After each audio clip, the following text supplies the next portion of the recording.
Trapped in a world where monsters and disasters destroy everything, this guy doesn't just survive, he becomes the disaster itself. After being betrayed and thrown into the abyss, everyone thought he was dead, but instead of dying, he comes back stronger, colder, and completely unstoppable. Now, every step he takes brings chaos. Every enemy he faces gets crushed, and the worst part is, he's not even trying that hard yet. While everyone struggles to stay alive, he's already playing on a completely different level. And if you think this is just another overpowered protagonist, you're not ready for what he's about to become. If you want to see how far this goes, come with me in this video. The story begins in a crowded place where people comment that it is the day of the grand wedding. The bride, Chen, has fled, and everyone wonders how the family of the immortal emperor could have made such a mistake. The immortal emperor Li Wuji once suppressed an entire era and founded the first immortal family, the Li family, yet now he has become a laughingstock. It is true that they are still the foremost family, but it is also a fact that over the past 100,000 years, each generation has grown weaker than the last.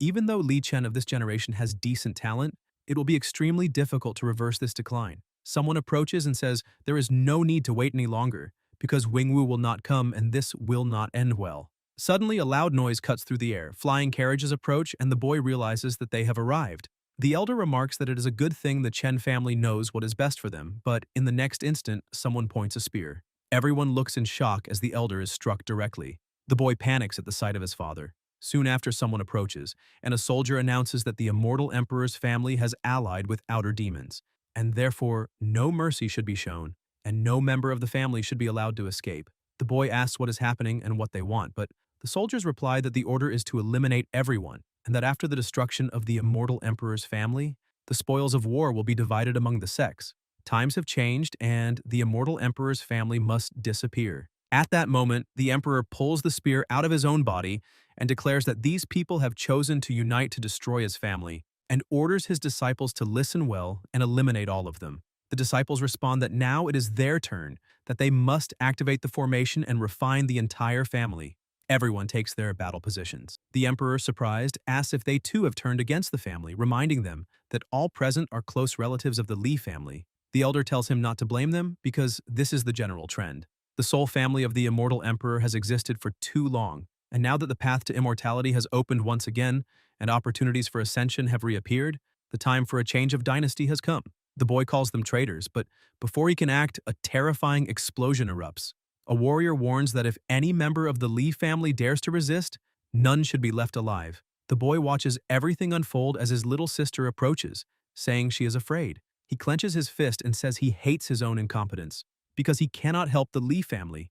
More sounds echo through the area as the warriors advance, saying they will take them all down at once.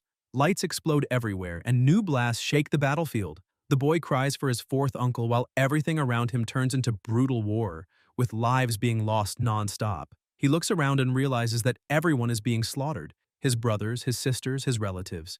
He then draws his sword and says that he is useless as the young master of the Li family because he cannot do anything at such a moment of life and death. But even so, as a member of the family, he will fight to the end. At that instant, someone calls out to him. The boy turns and sees a girl. Li asks why she fled on the day of the wedding and what she is doing there. Qingwu replies that she came to save him, that she was cornered by her own family and ran there risking her life. The protagonist responds that she cannot help the Li family just by being there, and tells her to leave because he himself will live or die alongside his family. However, Qingwu says there is still a way to save them. Lycan asks what that way is, and she replies that the solution is to open the emperor's treasure. As he is the next head of the family and the current patriarch is being held back, only he can open it now. After all, inside lies the legacy of the immortal emperor, and this is the only chance to save the family. The protagonist tries to respond, but Qingwu interrupts him, saying that every moment he hesitates, more of his relatives are dying. Lycan lowers his head and decides they will go to the emperor's treasure. The two move together, crossing a bridge. Along the way, Qingwu asks if that place is the legendary Great Abyss, and comments on how many demons must have been suppressed there over countless years, even saying she heard that a celestial demon was sealed there by the immortal emperor himself. The protagonist explains that the Great Abyss has no bottom, and that falling into it means certain death. Soon after, they stop. Qingwu asks if that is the emperor's treasure and says she heard that inside are many treasures the immortal emperor Li obtained from the 9 heavens and 10 lands, urging him to open it quickly.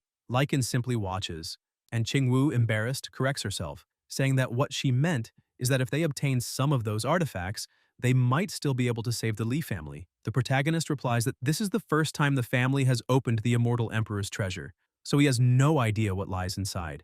Then Lycan bites his finger and, using his own blood, finally opens the emperor's treasure. The protagonist declares that the treasure is open. A voice suddenly says that the boy is far too easy to deceive. Lycan looks to the side and sees a young man standing beside her. Qingwu confirms it, saying that she even fled on the wedding day and yet he still believed her, calling him naively foolish. The protagonist understands everything and says he was deceived just to open the emperor's treasure, realizing that she is on their side. Qingwu then orders her brother Yuntian to eliminate him, stating that with the treasure open, they will gain the greatest merit. Yuntian replies that as thanks, he will at least leave a complete corpse after using him. Lycan becomes enraged and charges forward, declaring that he will fight them all to the end. Yuntian scoffs and asks how a piece of trash dares to resist, saying he is overestimating himself. He then unleashes his power and sends him flying, throwing him off the cliff. The protagonist falls while the little girl desperately calls out for her brother. As he falls, Lycan engraves in his mind the names Qingwu, Yuntian, and all those involved, swearing that no matter how many reincarnations pass, he will remember each of them. Meanwhile, the little girl continues crying and calling for him. Yuntian then asks what they should do with her, and Qingwu replies that the bloodline of the immortal emperor's family is extremely valuable, so they should keep her as a blood slave and slowly extract it. The girl, furious, stands up, calls Qingwu a cruel woman, and demands that she return her brother. In a burst of anger, she bites her arm. Qingwu grits her teeth, reacts violently, and knocks her to the ground, asking how she dares to act like that and warning that when they return, she will personally torment her. 8 years pass, and in a dark place, a creature announces that the time has come. With the alignment of the sun and moon on that day, the young master will finally lead them out of the great abyss, and after hundreds of years of waiting, the chance to leave has finally arrived. The creatures kneel and salute young Master Feng, who is none other than Lycan, the same one who was thrown off the cliff 8 years ago. Now he has become their leader. He explains that the rare phenomenon of the sun and moon alignment, which occurs only once every 100,000 years, is happening now, and that the barrier of the great abyss is weaker than ever, making this their only chance to escape. At that moment, someone approaches and asks if he is sure he wants to leave. The creatures recognize the presence and immediately kneel before Lady Ze. She states that everything outside is illusory and fleeting, that this is the true realm, and asks why he would not stay to await the greatest opportunity for ascension in that mortal world. The protagonist replies that he must leave, as he has waited 8 years for this moment. Ze insists, asking if he would not reconsider and remain. The creatures tremble at the overwhelming aura she emits. Lycan understands the situation and says she does not intend to force him because if she wanted to, she would not waste time speaking to him. He lets out a sigh. Lady Ze then asks him to wait a moment and hands him a pouch, saying that after he leaves, he must complete 9 tasks for her.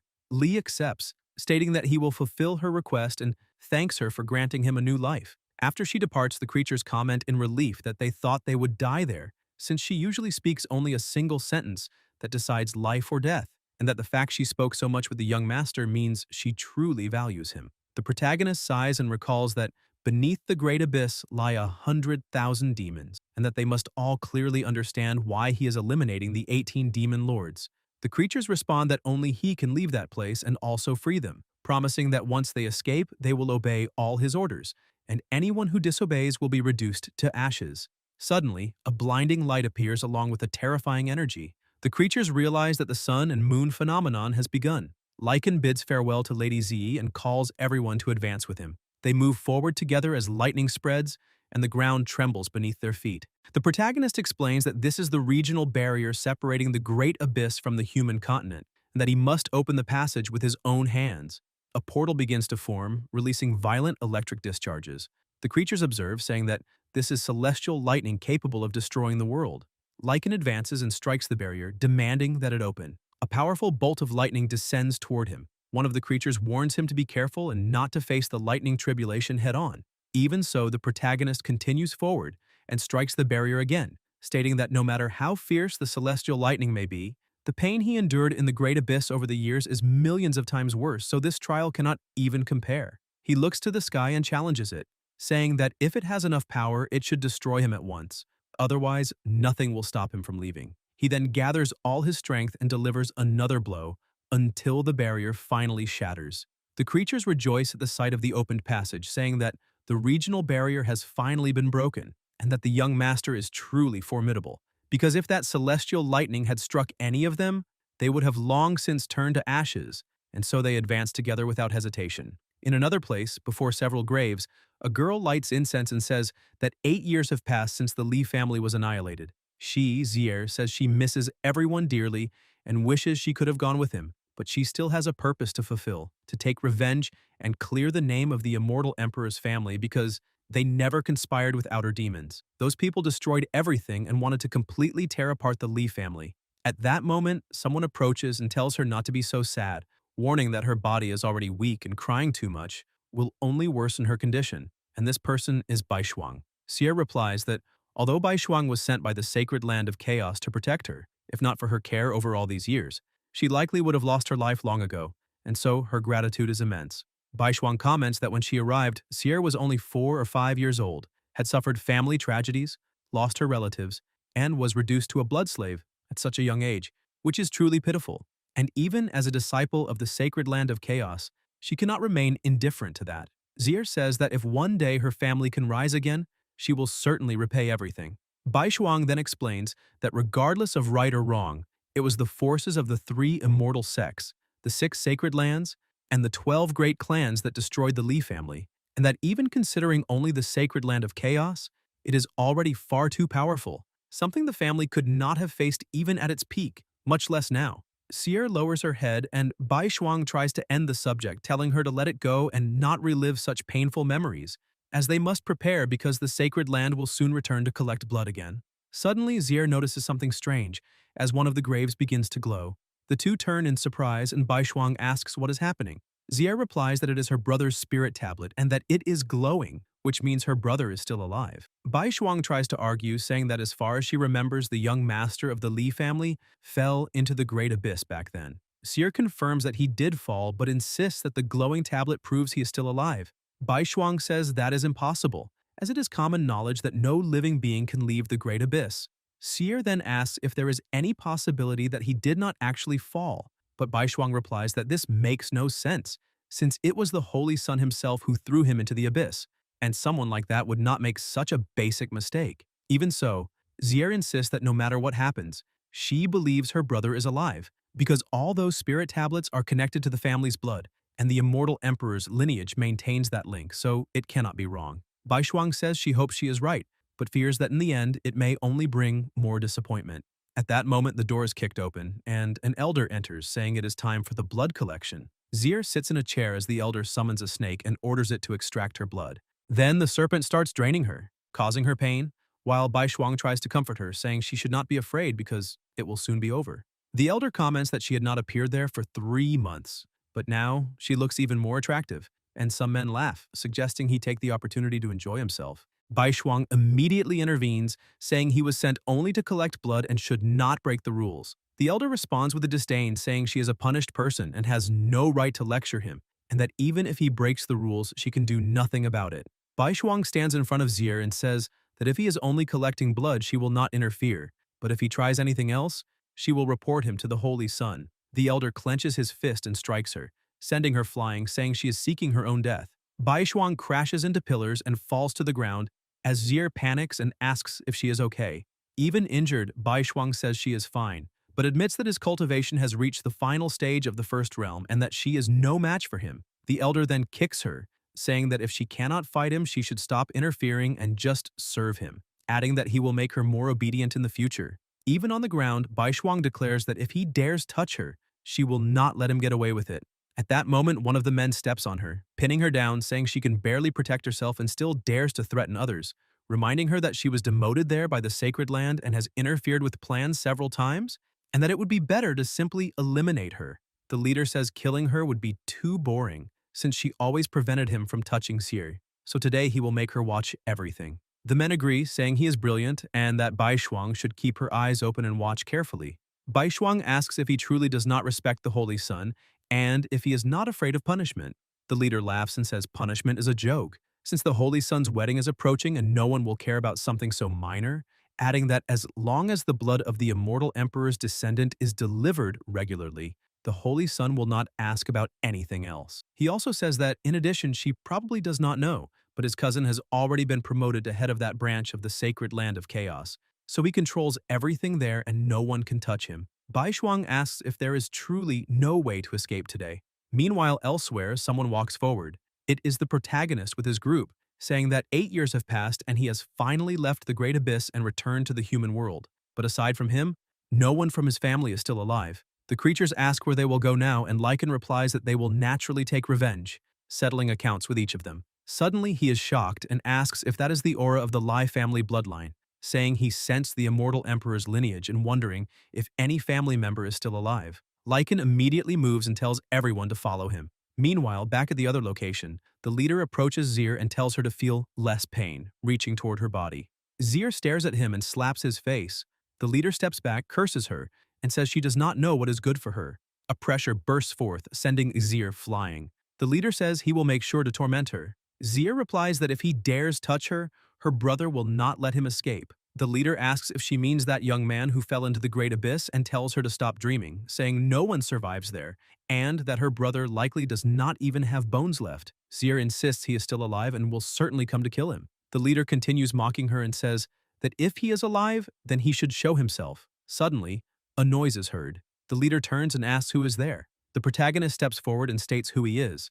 Zir recognizes him and says it really is her brother. Lycan replies that he has returned. The leader is shocked and says that is impossible. Bai Shuang is also stunned and asks if that truly is the young master of the Li family and if he is really alive. The elder observes and asks what is going on with that boy. The leader claims he must be an imposter, as it is impossible for anyone to leave the Great Abyss, something that goes against all common sense of cultivation. The elder then charges to attack him, but the protagonist is faster, grabbing him by the neck and lifting him up. The elder's eyes begin to water until his neck is snapped and he falls dead to the ground. The leader says that this is the territory of the sacred land of chaos and asks if he dares kill someone there. Lycan replies that he will eliminate everyone from the sacred land of chaos and that today he will annihilate this place. The leader calls him arrogant and orders his men to take him down. The men rush forward together, saying he is being presumptuous inside the branch hall of the sacred land of chaos and that he should surrender. The ground cracks under the protagonist's pressure as he tells everyone to disappear. An overwhelming force erupts, and with a single strike, all of them are sent flying. The leader is stunned and asks what kind of power that is. Lycan then moves quickly and asks his sister if that thing is draining her blood. Zir tells him to be careful as the snake is very strong. The leader explains that it is a spiritual serpent created by the Holy Sun to absorb the immortal emperor's lineage and warns them not to touch it, saying its strength can crush outer disciples and facing it is courting death. Even so, the protagonist grabs the snake with his bare hands and stares at it. The pressure intensifies until an energy bursts forth and the snake disappears. The leader asks if he dares destroy the Holy Sun's spiritual beast and says he will face the consequences, realizing the boy is stronger than expected and deciding to seek help from his cousin. They flee and Zir tells him not to let them escape, as there are many disciples throughout that hall. The protagonist replies that there is no need to worry as no one will escape. Zir raises her arm and Lycan examines it, saying her body is extremely weak, with her bloodline nearly depleted and her spiritual meridians exhausted, showing signs of collapse, and that over the years her blood has been drained repeatedly. Bai Shuang explains that every 3 months almost all of her blood is drained, and that her body is in a critically weakened state, saying that if she cannot obtain something extremely nourishing to restore her vitality, her lifespan will not be long. Zir says Bai Shuang is like a sister to her, and that even though she is a disciple of the sacred land of chaos, she cared for her all these years, and without her she likely would have died long ago. Bai Shuang then asks how he managed to survive the Great Abyss and return, saying he is the first person in all eternity to come back alive, which is truly a miracle. The protagonist replies that if he needs a reason, it was the overwhelming hatred that drove him to escape that place, and now that he has returned, he will not let any of the sects involved escape, including the sacred land of chaos.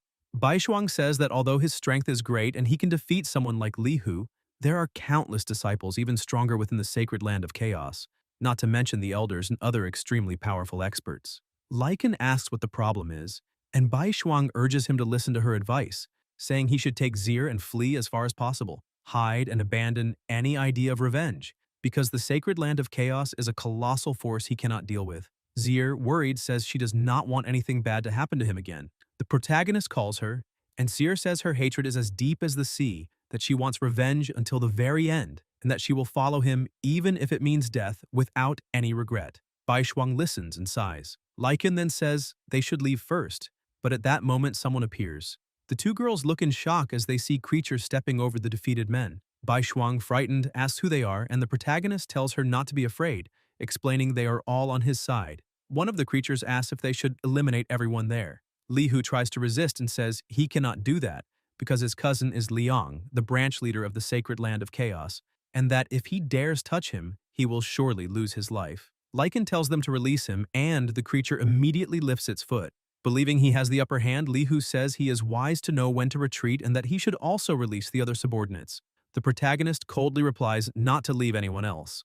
Li Hu becomes terrified as the creatures advance and slaughter all the men there, leaving him completely horrified. Lycan grabs his clothes and orders him to call his cousin and bring all the members of the Sacred Land of Chaos branch to that place, saying he will wait right there. Li Hu asks if he wants to die and says he will grant that wish, but warns him not to run. Bai Shuang comments that if she were him, she would not do something so reckless, asking if he understands how dangerous it is, since there are hundreds of disciples in that branch, along with Liang, whose strength is extremely high, saying he is being as irresponsible as Jir.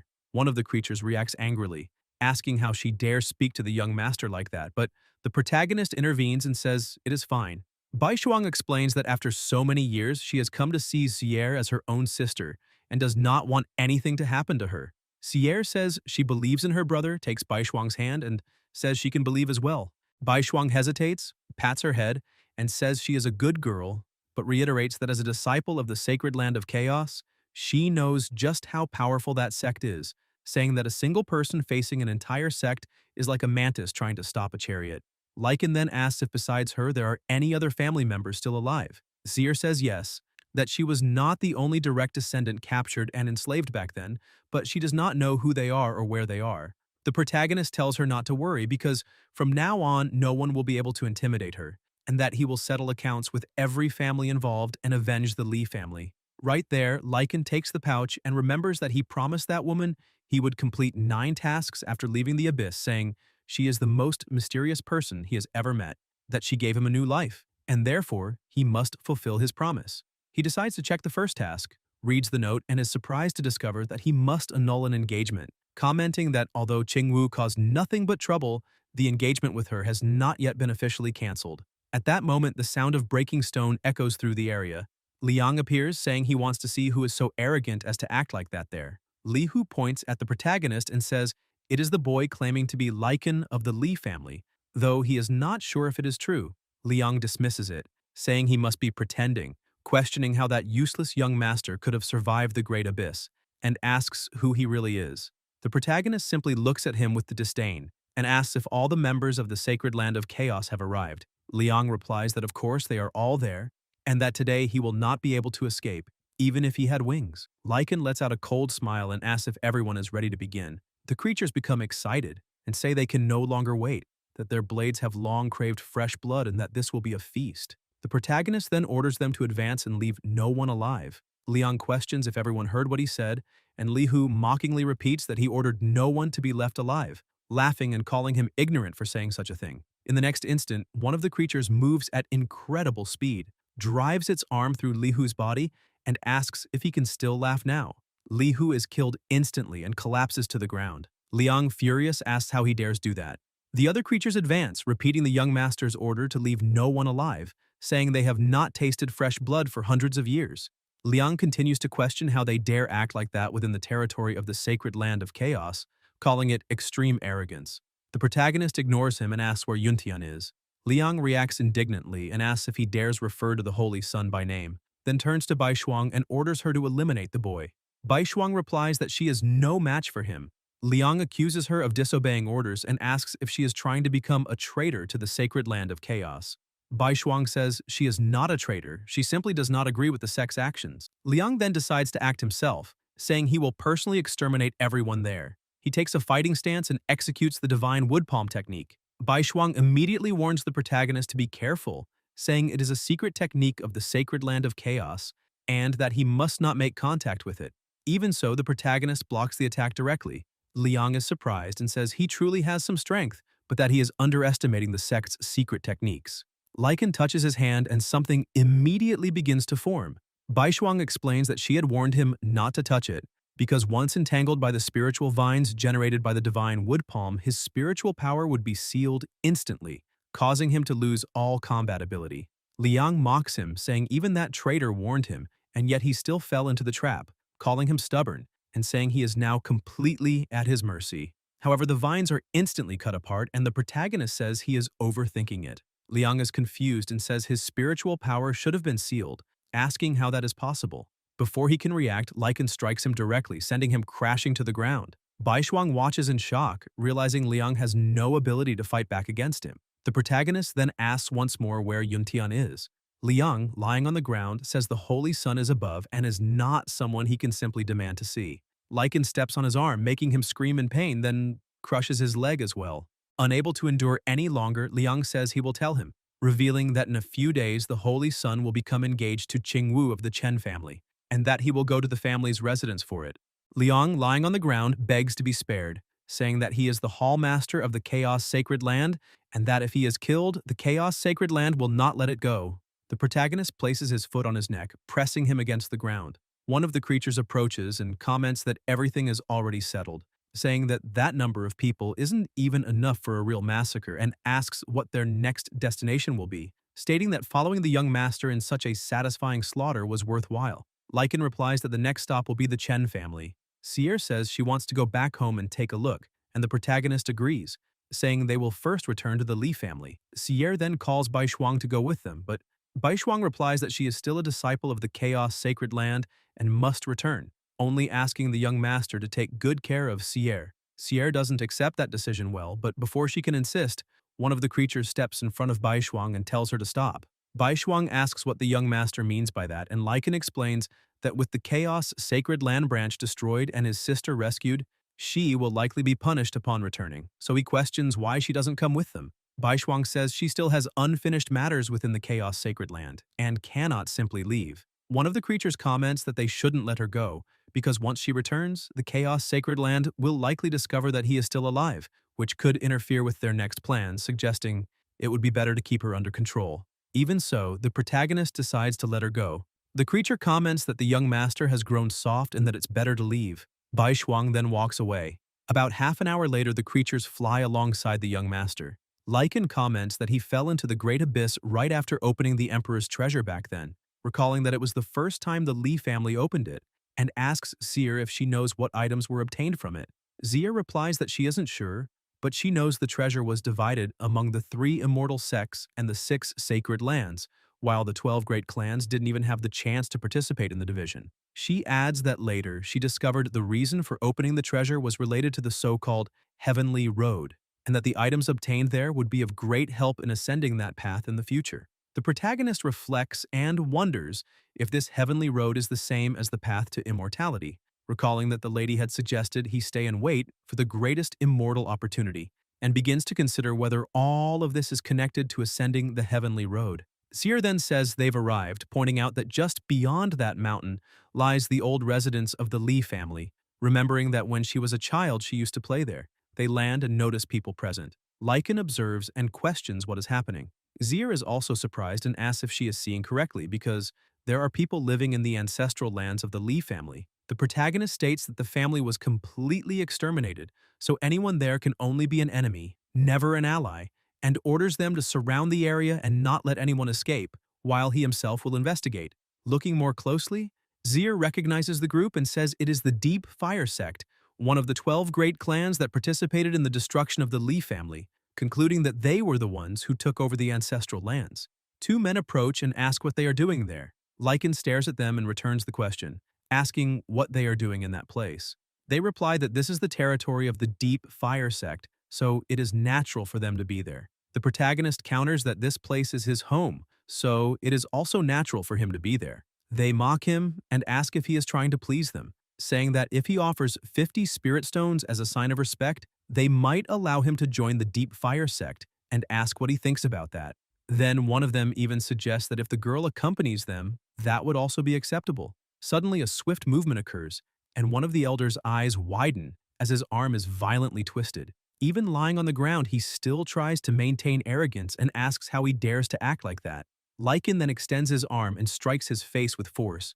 The other elder, frightened, asks if he is some kind of demon and tries to flee. But the protagonist appears in front of him and says he has two questions. First, he wants to know why the Deep Fire sect occupied the ancestral lands of the Lee family. The elder, terrified, begs not to be killed and says he will tell everything, explaining that at that time, the Deep Fire sect participated in dividing the lands of the Lee family, and that those ancestral lands were assigned to them and have been used ever since as a secondary mountain gate to recruit disciples.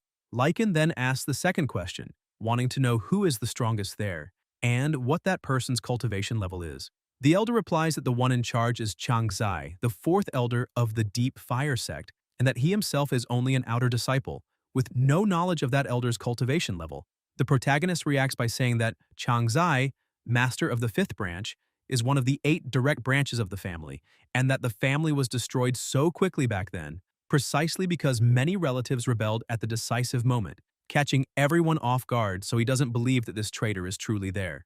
Zier states that they absolutely cannot let that traitor go unpunished. Lycan then tells them to move and enter. The disciple tries to warn them, saying they should wait because he is like a terrifying war god, and that cold aura is already pressing him so much that he can barely breathe, concluding that the Deep Fire sect is no longer safe and that he must flee immediately. Before he can escape, a creature appears in front of him and asks where he thinks he's going. The disciple, frightened, asks who he is, and the creature replies that the young master ordered that no one should escape. Then the creature opens a mouth in its own hand and devours him, and a scream echoes. Zier looks around and comments that the place still looks the same as before, but everything has changed, and there are no relatives left. At that moment, someone approaches and asks if they are also disciples participating in the assessment. The two remain silent. The boy continues speaking and tells them to perform well in the test, because the first place will have an audience with the fourth elder. The protagonist becomes interested and asks about this audience with Changzai, saying that it is perfect. The boy reacts indignantly and asks how he dares call the elder by name, reminding that it is the 50th anniversary of the fourth elder, and that if anyone displeases him, no one will be able to protect them. Lycan simply smiles, and the boy leaves. Zier asks if they should participate in the test, and the protagonist replies yes, saying they will prepare a surprise for Changzai. Then they arrive at a place full of people where everyone is talking, saying they are newly arrived disciples, and that if they manage to get first place and an audience with the fourth elder, they can become direct disciples, which would be a unique opportunity for ascension, so everyone must give their best. A voice then orders everyone to be silent as the test is about to begin. At that moment, a beautiful girl approaches, drawing everyone's attention. The young men are impressed and call her the 9th young lady, asking why she is there. The 9th young lady replies that she only came to observe, since that place used to be the land of the immortal emperor's family, the Li family, and many places there are still worthy of admiration. The young men are enchanted and comment that she is the 9th young lady of the Celestial Gate, saying her beauty makes anyone fall in love at first sight. Lycan asks about the Celestial Gate, and Zier explains that it is a mysterious sect that appeared only in recent years, whose origin no one knows, although there are rumors that it is an ancient sect, and that besides being mysterious, it is also extremely powerful, with that young woman being a representative who travels among various forces as an honored guest. So it is strange to see her there in the Li family lands. The 9th young lady tells them not to worry about her and to continue. The disciple in charge of the test then asks for attention and explains that the first stage is simple. Each participant must strike the giant stone in front of them with all their strength, and whoever leaves the deepest fist mark will be the winner. A muscular young man volunteers and takes an attack stance. The disciple observes and comments that it is not bad at all, as it shows good mastery of body conditioning, and that the disciples recruited this time have good aptitude. The young man strikes the stone and leaves a mark, but not very deep, complaining that the stone is extremely hard. The disciple explains that it is a black tortoise stone, whose hardness rivals deep iron, and that without great skill, it is impossible even to shake it. Another participant prepares, but someone interrupts. It is the protagonist. The bald man asks what he wants, and Lycan replies that to avoid wasting time, he will go first. The disciple finds it strange and asks what he means. Without answering, the protagonist delivers a direct punch and completely shatters the stone. Everyone is shocked, and even the 9th young lady is surprised. The disciple, in disbelief, asks if the black tortoise stone was really destroyed. The 9th young lady observes carefully and comments that that strike showed no fluctuation of spiritual energy, being the ultimate manifestation of physical strength. concluding that he is someone out of the ordinary. The disciple then declares that he is the first to destroy that stone in thousands of years in the Deep Fire sect, stating that such strength is impressive, and that if he has an audience with the fourth elder, his qualification will be unquestionable. Lycan simply says to proceed to the next stage. At the side, the disciple says that the second test is very simple. In the arena, everyone fights without restrictions, and whoever remains standing last wins. The young men look directly at the boy who shattered the black tortoise stone with a single punch earlier, afraid they are no match for him, and decide they must eliminate him together first, then compete among themselves for the winner. The protagonist states that this is exactly what he was thinking as well and tells everyone to come at him at once. Everyone becomes furious, calling him arrogant, asking how he dares challenge so many at once, and saying he is courting death. Two boys advance from behind him, but Lycan immediately strikes them, along with the one in front and everyone around. Two more try to approach, but they are also hit, and with just one strike, everyone is sent flying. The young men scream in pain until they are completely defeated. The disciple is shocked to see that. The protagonist says it's over. The disciple, incredulous, asks how that is possible, saying, "Everything happened in the blink of an eye." The ninth young lady observes and comments that his movements were precise and ruthless, without any waste, each action pushing the body to its limit, and wonders how someone so young could come to the Deep Fire sect as just an outer disciple. Lycan then asks if he can now see Changzai, and the disciple replies, yes. The ninth young lady steps forward and asks if she can get to know him, saying she is from the Celestial Gate, but the protagonist simply keeps walking and says he has no interest. The disciple is indignant and questions how he dares be so rude to her, but the ninth young lady says it's fine, as it has been a long time since she met someone with such personality. At a banquet, everyone is gathered. A man declares that that day marks the 50th anniversary of the fourth elder and that they are there to celebrate together, wishing him even greater progress within the Deep Fire sect. The fourth elder deeply thanks everyone for their presence, especially for the visit of the ninth young lady of the Celestial Gate, saying the sect is truly honored, and invites everyone to enjoy the food and drinks. A man comments that now that the main branch of the family has disappeared, with his prestige he should take control of the immortal emperor's family. Another agrees, saying that at that time the main branch conspired with external demons and was completely annihilated, but the family name can still continue, and that the fourth elder should rightfully assume the position of head. The fourth elder responds that they are being too kind, but admits that he thinks the same. A bald man congratulates him in advance as the head of the family, raising a toast. Changzai declares that that night no one will leave until they are completely drunk. The disciple announces that the champion of the new assessment has been chosen and asks if he should call him. The fourth elder orders him to bring him. The disciple then calls the winner to enter, and the protagonist appears. Changzai asks his name, and Lycan replies. The ninth young lady thinks he's there for a different purpose, just like her. The fourth elder comments that the name sounds familiar until he remembers that a useless young master of the Li family also had that name, adding that it is a pity that that person is already dead. He orders a cup of wine to be served, saying that from that moment on, he will be one of his men. The disciple hands the cup and tells him to hurry, as it is a great opportunity. The protagonist, however, remains still.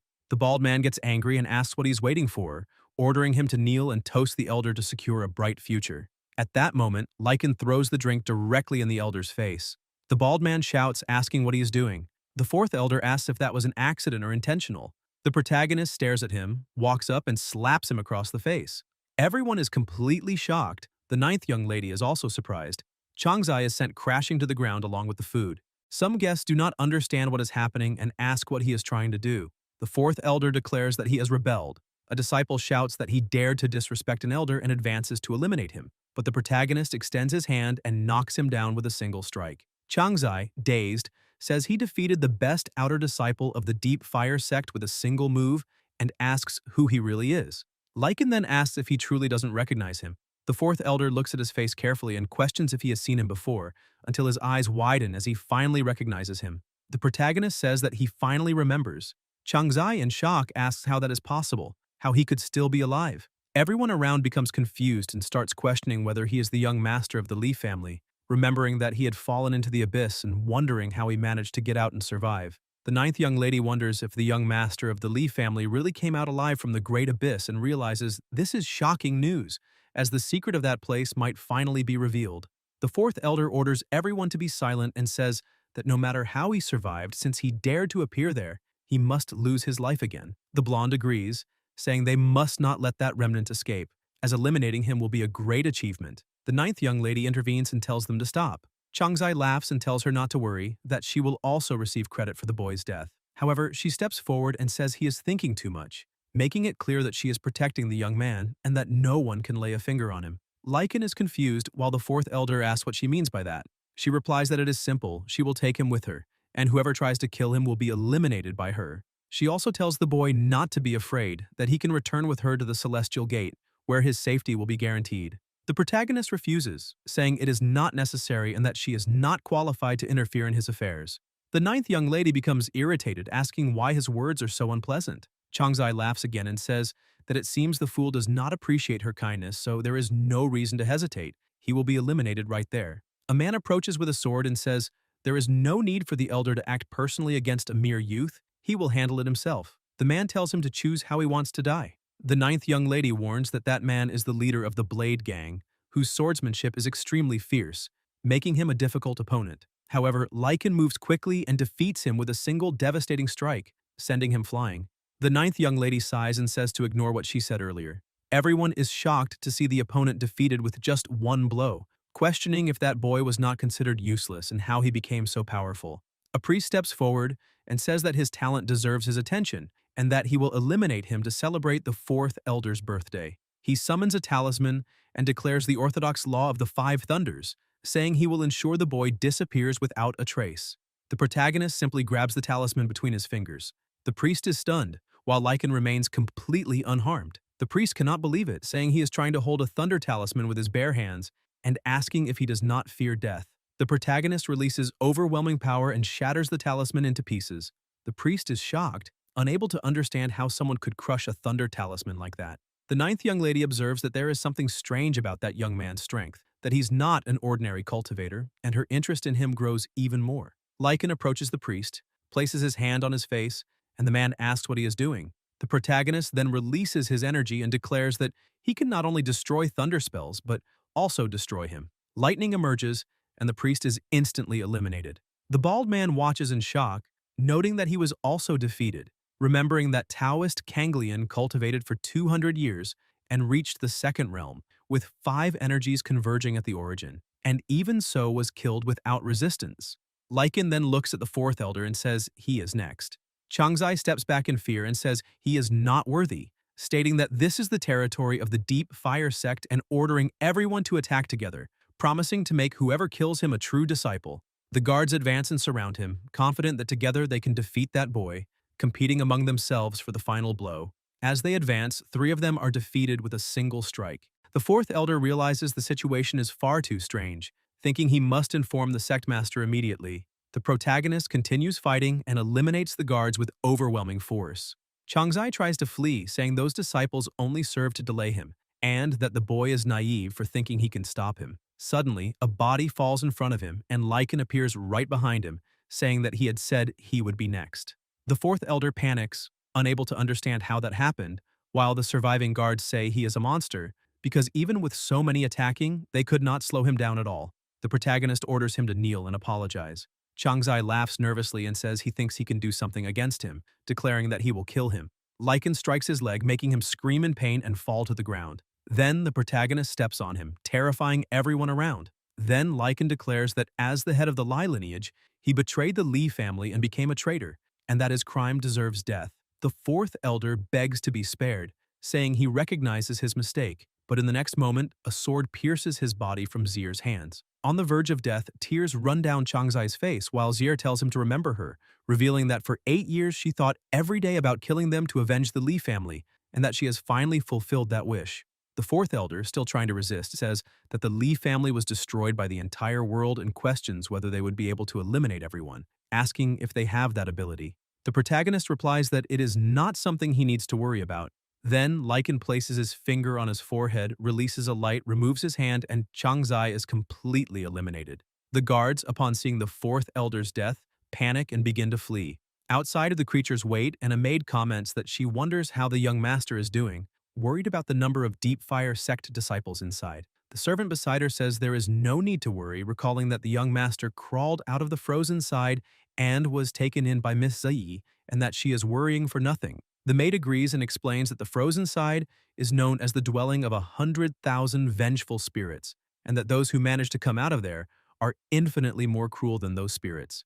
At that moment, some guards manage to escape and try to flee, but they are intercepted by the two creatures, becoming terrified upon seeing them. The maid comments that someone managed to escape, and the other coldly replies to enjoy the feast. Meanwhile, inside, the ninth young lady walks around observing the situation and comments that many people escaped and that the news of his return from the great abyss will spread across the continent in a single night, and that only the celestial gate can protect him. The protagonist replies that the news will not leak. She asks what he means, and Lycan says it is because no one will leave alive. The ninth young lady says that is impossible since hundreds of disciples fled in all directions, and he could not stop them all. At that moment, several creatures approach and report that everyone in the west was annihilated, no one escaped. In the southeast, there were also no survivors. In the north, all were eliminated. In the southwest, likewise. And in the east, the mission was also completed. The ninth young lady realizes the strength of those presences and asks if they are all his subordinates. The protagonist orders those outside to come in, saying that only she is still alive. The ninth young lady asks if he intends to eliminate her as well, and Lycan asks her to give him a reason to spare her. She replies that she just spoke in his favor and that the invitation to join the Celestial Gate was only out of interest in the Great Abyss, and that regardless of his answer, her sect would not force him. The protagonist asks if there is anything else, and she adds that now he has become an enemy of everyone, but that the Celestial Gate did not participate in the destruction of the Lai family and that perhaps they can cooperate, since he will certainly need them in the future, also stating that he might not even be able to eliminate her. Lycan remains silent for a moment and then declares that he will spare her life. Zir asks if he really intended to kill her, and the protagonist replies that they are not demons and do not kill innocents indiscriminately, only those who harmed the Lee family in the past. Zir feels relieved upon hearing that.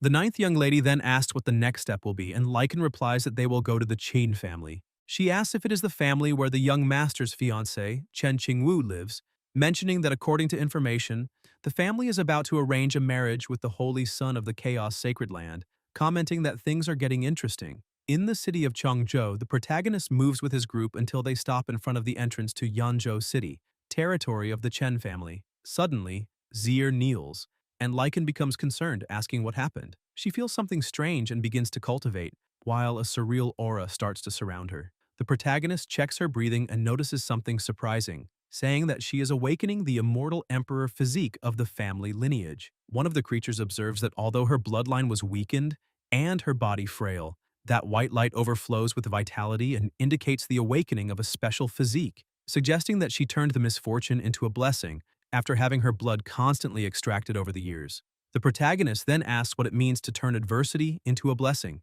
The creature explains that in order to stabilize her condition, it will be necessary to find heavenly spiritual herbs and powerful tonics capable of fully restoring her body, otherwise her life expectancy will continue to decline more and more.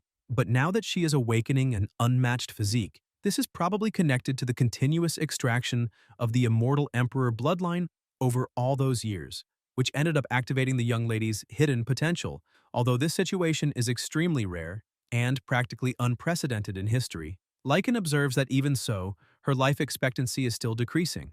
The creature confirms that this is true and emphasizes that the young master must find those tonics as quickly as possible to replenish her vital energies, though it points out that heavenly spiritual herbs usually exist only in deep mountains or great rivers, making them difficult to obtain in a short amount of time. The protagonist then questions why they should search so far away, recalling that the engagement ceremony between the holy son of the Chaos Sacred Land and Chen will certainly be filled with spiritual herbs and precious medicines. In another place, imposing carriages approach, drawing the attention of the people in the city, who comment on the magnificent spectacle, recognizing that they are the envoys of the Chaos Sacred Land, bringing the engagement gifts whose formation and aura perfectly demonstrate the power of one of the 6 great sacred lands. The ceremony is celebrated with praise on all sides, being considered a perfect and enviable union, and they comment that after the engagement, the Chen family will rise rapidly, with Miss Chen being elevated to the status of saintess.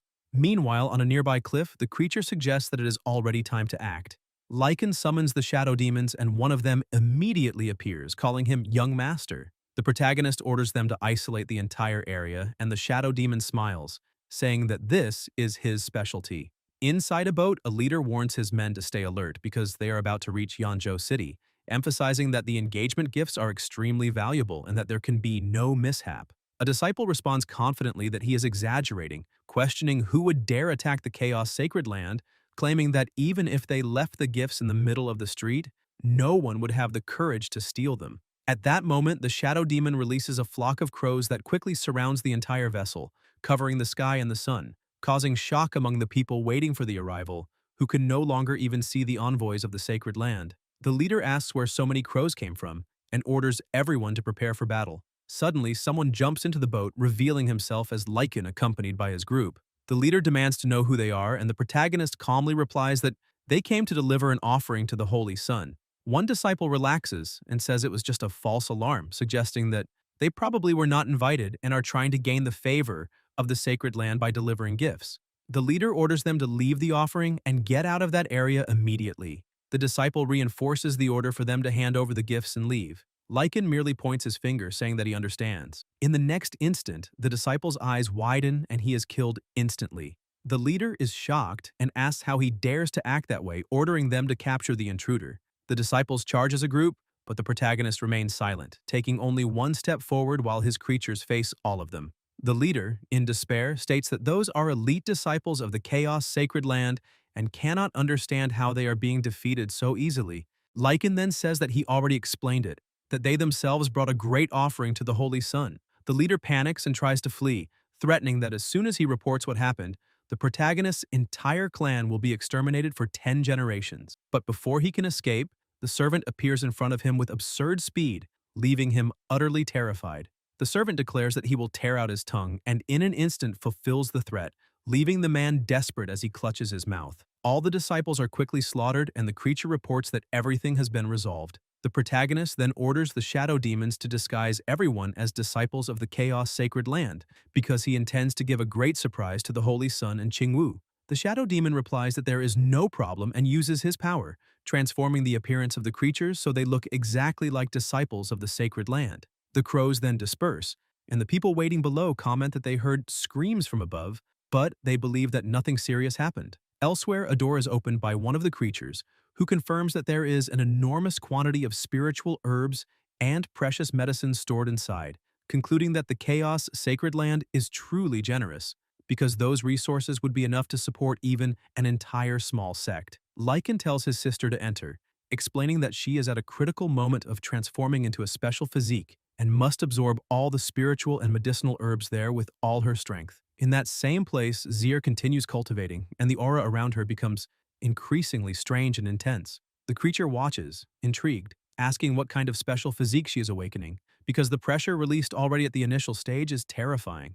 The herbs begin to float, resonating with Zier's energy, while the pressure increases continuously. The creature comments that with an absorption rate like that, anyone else would already have exploded countless times. After completely consuming all the resources in the storehouse, Zier opens her eyes, and everyone stares at her. She stands up, confused, asking why they are looking at her. The creature, still shaken, asks if she realizes what she just did. Zier answers naturally that she was only awakening a special physique, and asks if she did anything beyond that. The creature explains that she absorbed all the spiritual herbs and precious medicines in that place, resources equivalent to those of an entire small sect, and that he has never heard of anyone capable of consuming such an enormous amount through cultivation in so little time, saying that even an old demon like him is deeply shaken. The protagonist then asks how she feels. Zier replies that she feels fuller and less weak than before. Lycan analyzes the situation and concludes that the energy her body was losing has been partially restored, and that for the moment there is no need to worry so much about her life expectancy. The creature adds that even after absorbing such a massive amount of resources, the awakening is still not complete and they still cannot identify what type of physique she is developing, which only reinforces how terrifying and powerful that physique will be, something capable of shocking both ancient and modern times. He also points out that the complete awakening and full restoration of her energies will require even more resources. The protagonist then declares that it is time to head to the Chen family. In the city, the people celebrate, drinking and rejoicing, while a voice invites everyone to enjoy the festive occasion for the Holy Sun and the future saintess.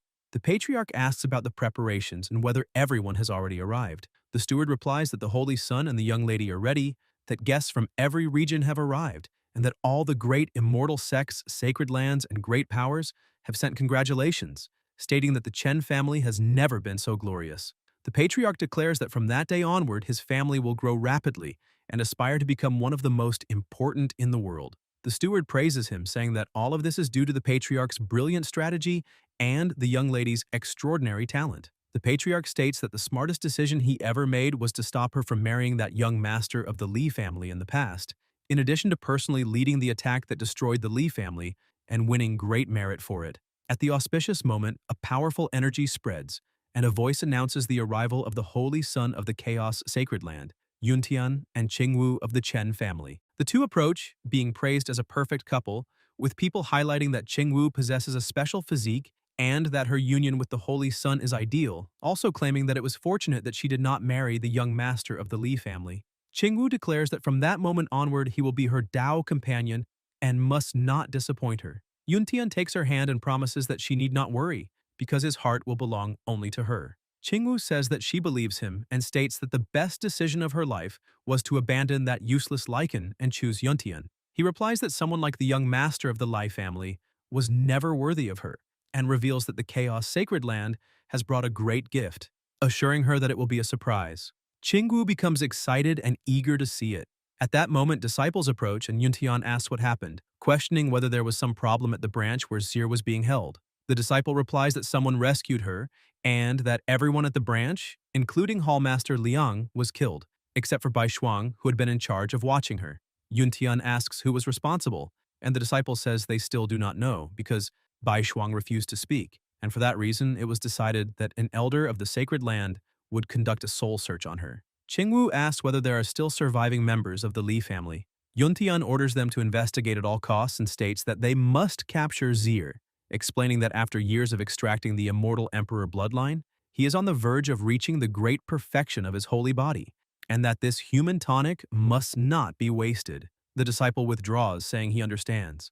Qingwu comments that all of this is very strange, recalling that back then the three immortal sects had confirmed that all rebellious members of the Li family were either executed or imprisoned, and questions how someone could now mobilize forces to rescue a member of the Li family, also noting that destroying an entire branch demonstrates extraordinary power. Yuntian replies that she need not worry because, no matter who it is, no one can withstand the fury of the Chaos Sacred Land, and that on such a great day it is not worth letting trivial matters ruin the mood. Qingwu still feels uneasy, saying that she constantly has the impression that she's being watched. The patriarch reinforces that the Holy Sun is right, that nothing should affect the mood on that day of celebration, and that the two of them will become famous throughout the world. At that moment, a voice announces that the auspicious hour has arrived, and representatives of the Chaos Sacred Land offer their congratulations to the Holy Sun and Miss Chen. The disciples comment excitedly that this time the gifts are extraordinary, saying they heard that the cultivation resources being delivered are enough to rival those of an entire small sect. Yuntian smiles and says that the surprise has finally arrived. An object is thrown and lands on the ground before everyone. The patriarch observes that the gift is covered with a red cloth, making everything even more mysterious, and says that even he is curious. Qingwu, impatient, asks them to open it at once. The patriarch then decides to personally open the gift from the Chaos Sacred Land and calls everyone to watch. When he removes the red cloth, everyone falls silent. Qingwu watches expectantly, but the expressions soon change. Murmurs arise when they realize that the object is actually a coffin. The people are confused, asking why, on such an important day as an engagement, someone would send a coffin. The patriarch, irritated, questions the meaning of it, while Yuntian is visibly shaken. Qingwu also does not understand what is happening. Yuntian explains that this matter should have been handled by the 44th elder of the outer sect of the sacred land and asks where he is, but no one answers. Qingwu realizes that there is no one in the flying vessel, and the patriarch declares that no matter who did this, that person will not go unpunished. Suddenly, a sound comes from inside the coffin, and everyone realizes that someone is in there. The patriarch is shocked, and Qingwu asks them to check. When they open it, they discover the elder's corpse inside the coffin. Yuntian recognizes him as the 44th elder and flies into a rage, asking who dare do such a thing, declaring that killing an elder of the Chaos Sacred Land is an unforgivable offense. The people around begin to comment that someone incredibly bold is seeking revenge, because not only did they send a coffin, they also chose that exact moment to make the greatest impact. Qingwu wonders who this revenge is directed against. Someone then notices that there is something else inside the coffin. The patriarch decides to check and finds a scroll, but his expression immediately changes as he reads it. Qingwu asks what is written there, and he throws the scroll so that everyone can see it. When they read it, everyone is shocked. Qingwu is stunned when she realizes that it is a divorce letter. The people around are confused, asking who would send such a thing and, more importantly, to whom that letter was addressed. Qingwu, in disbelief, wonders whether such a thing is possible, saying that it is impossible for anyone to dare do that to her. The patriarch becomes furious, saying that this is absurd, questioning who had the audacity to send a divorce letter on the most important day of the Chen family, and demands that the person responsible appear, swearing to punish them severely. Another scroll appears indicating that Chen Qingwu was originally the young lady of a family of immortal emperors. The people then realize that it is indeed a divorce letter addressed to her. Qingwu, furious and incredulous, questions who would dare divorce her. Yuntian also erupts in anger, calling it extreme audacity and demanding to know who is behind it. The patriarch reveals that the name at the end of the letter is Lycan. Yuntian reacts with a disdain, saying that useless trash was thrown into the great abyss and should have turned to dust long ago.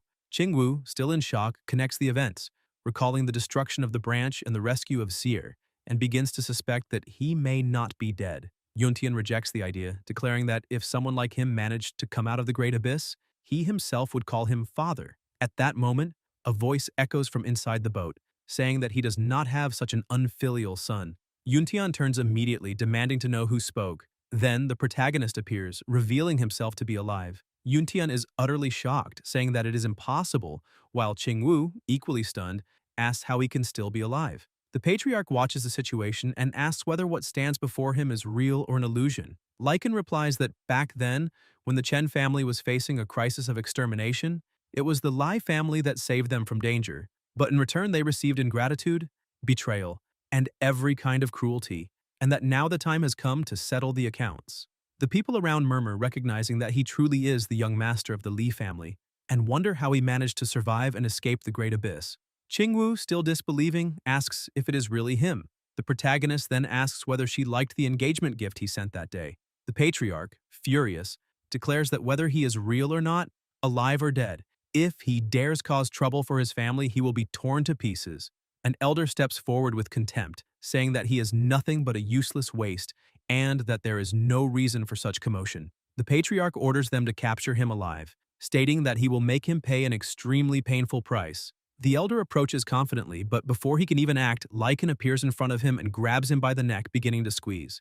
The elder loses his breath and begs to be released, but the protagonist drags him to the edge of the flying boat and throws him from a brutal height, making him fall directly onto the coffin.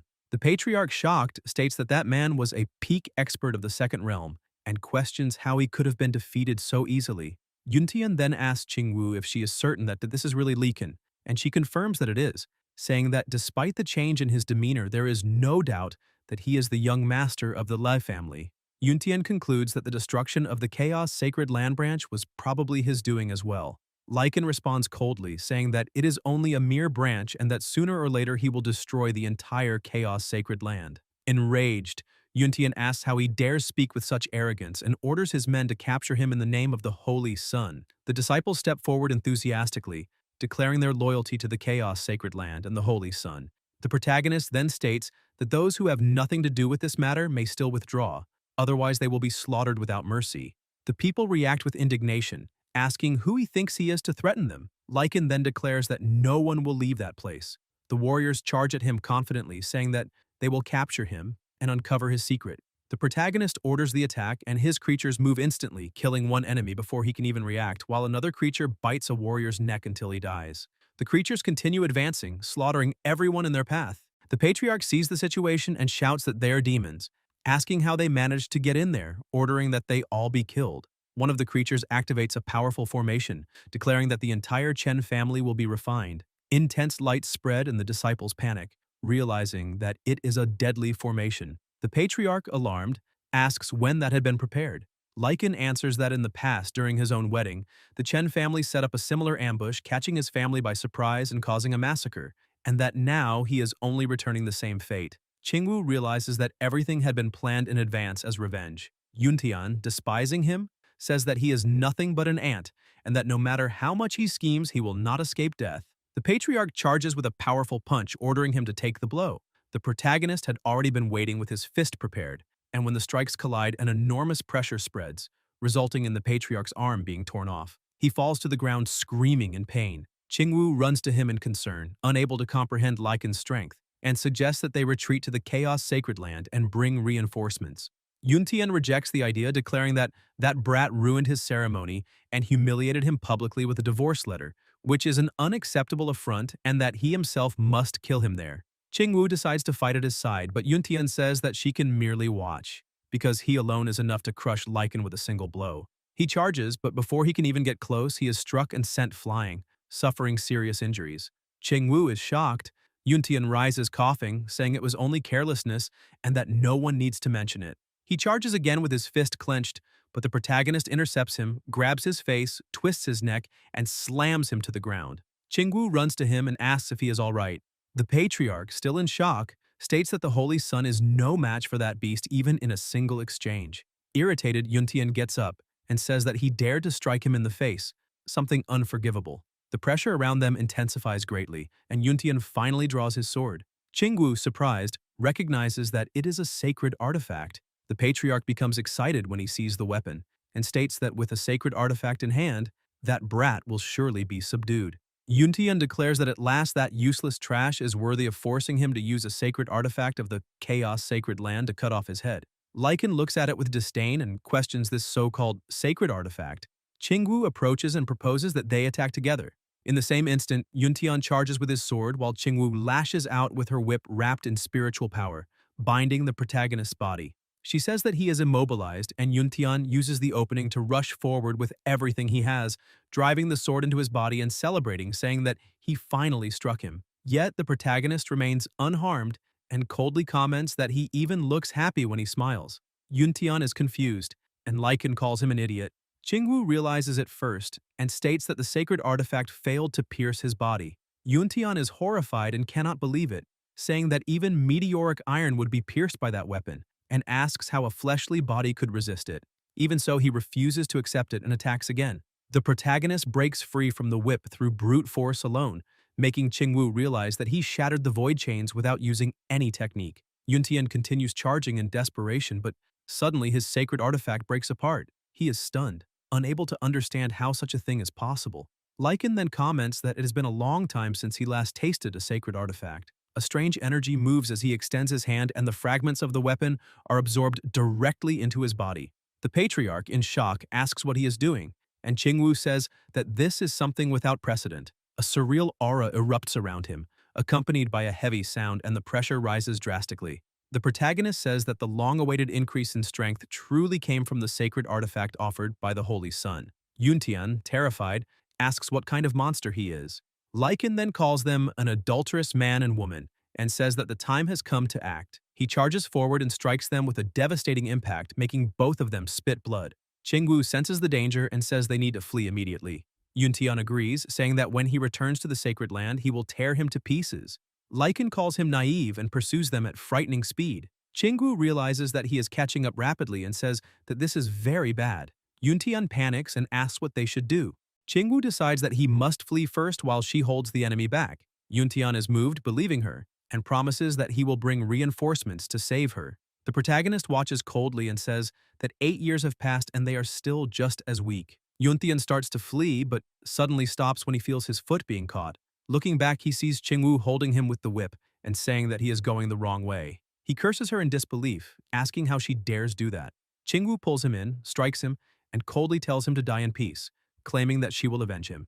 Yuntian is completely stunned. Lycan then hits him with a devastating blow, causing an explosion. Yuntian begs for his life, saying he will accept any condition. The protagonist stares at him, pressing his leg beneath his foot until he screams in pain. Meanwhile, Qingwu activates a magic circle and calculates that only 10 breaths remain before the teleportation matrix is complete, hoping that the Holy Sun can delay the enemy. Lycan watches and comments that she is even crueler than he imagined, saying that the most venomous hearts belong to women, since she was capable of sacrificing the Holy Sun himself to save herself. He moves toward her.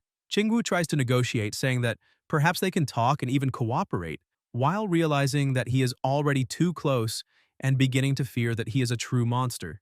Lycan states that trying to buy time is useless. Qingwu realizes that she will not be able to escape. The protagonist advances with his fist clenched, but she notices her father standing in front of her. The patriarch, with his arm already regenerated, faces the blow and says that he did not want this, that the Chen family was about to become great, asking her to rebuild the family. In the next instant, he is destroyed. Qingwu escapes, swearing that they will meet again. Lycan smiles coldly and says that killing her now would be too easy, preferring to make her experience despair little by little. Then he returns to the boat. The creatures report that everyone has been eliminated and that all the resources of the Chen family have already been sent to Zier so that she can continue cultivating. Lycan orders the retreat and the flying boat departs. In another place, the ninth young lady observes from afar and comments that it was wise not to go to the Chen family because just like in the Deep Fire sect, no one survived, concluding that that boy is becoming more and more valuable. Elsewhere, Qingwu appears kneeling, filled with guilt, saying that if the Holy Sun had not tried to save her, he would not have died, and asks the Sacred Land to send powerful experts to avenge him. The Holy Lord asks whether she is certain that it was Lycan, the young master of the family of immortal emperors. Qingwu confirms that it was, stating that she saw with her own eyes years ago as he was thrown into the great abyss, and that she never imagined he would return after 8 years.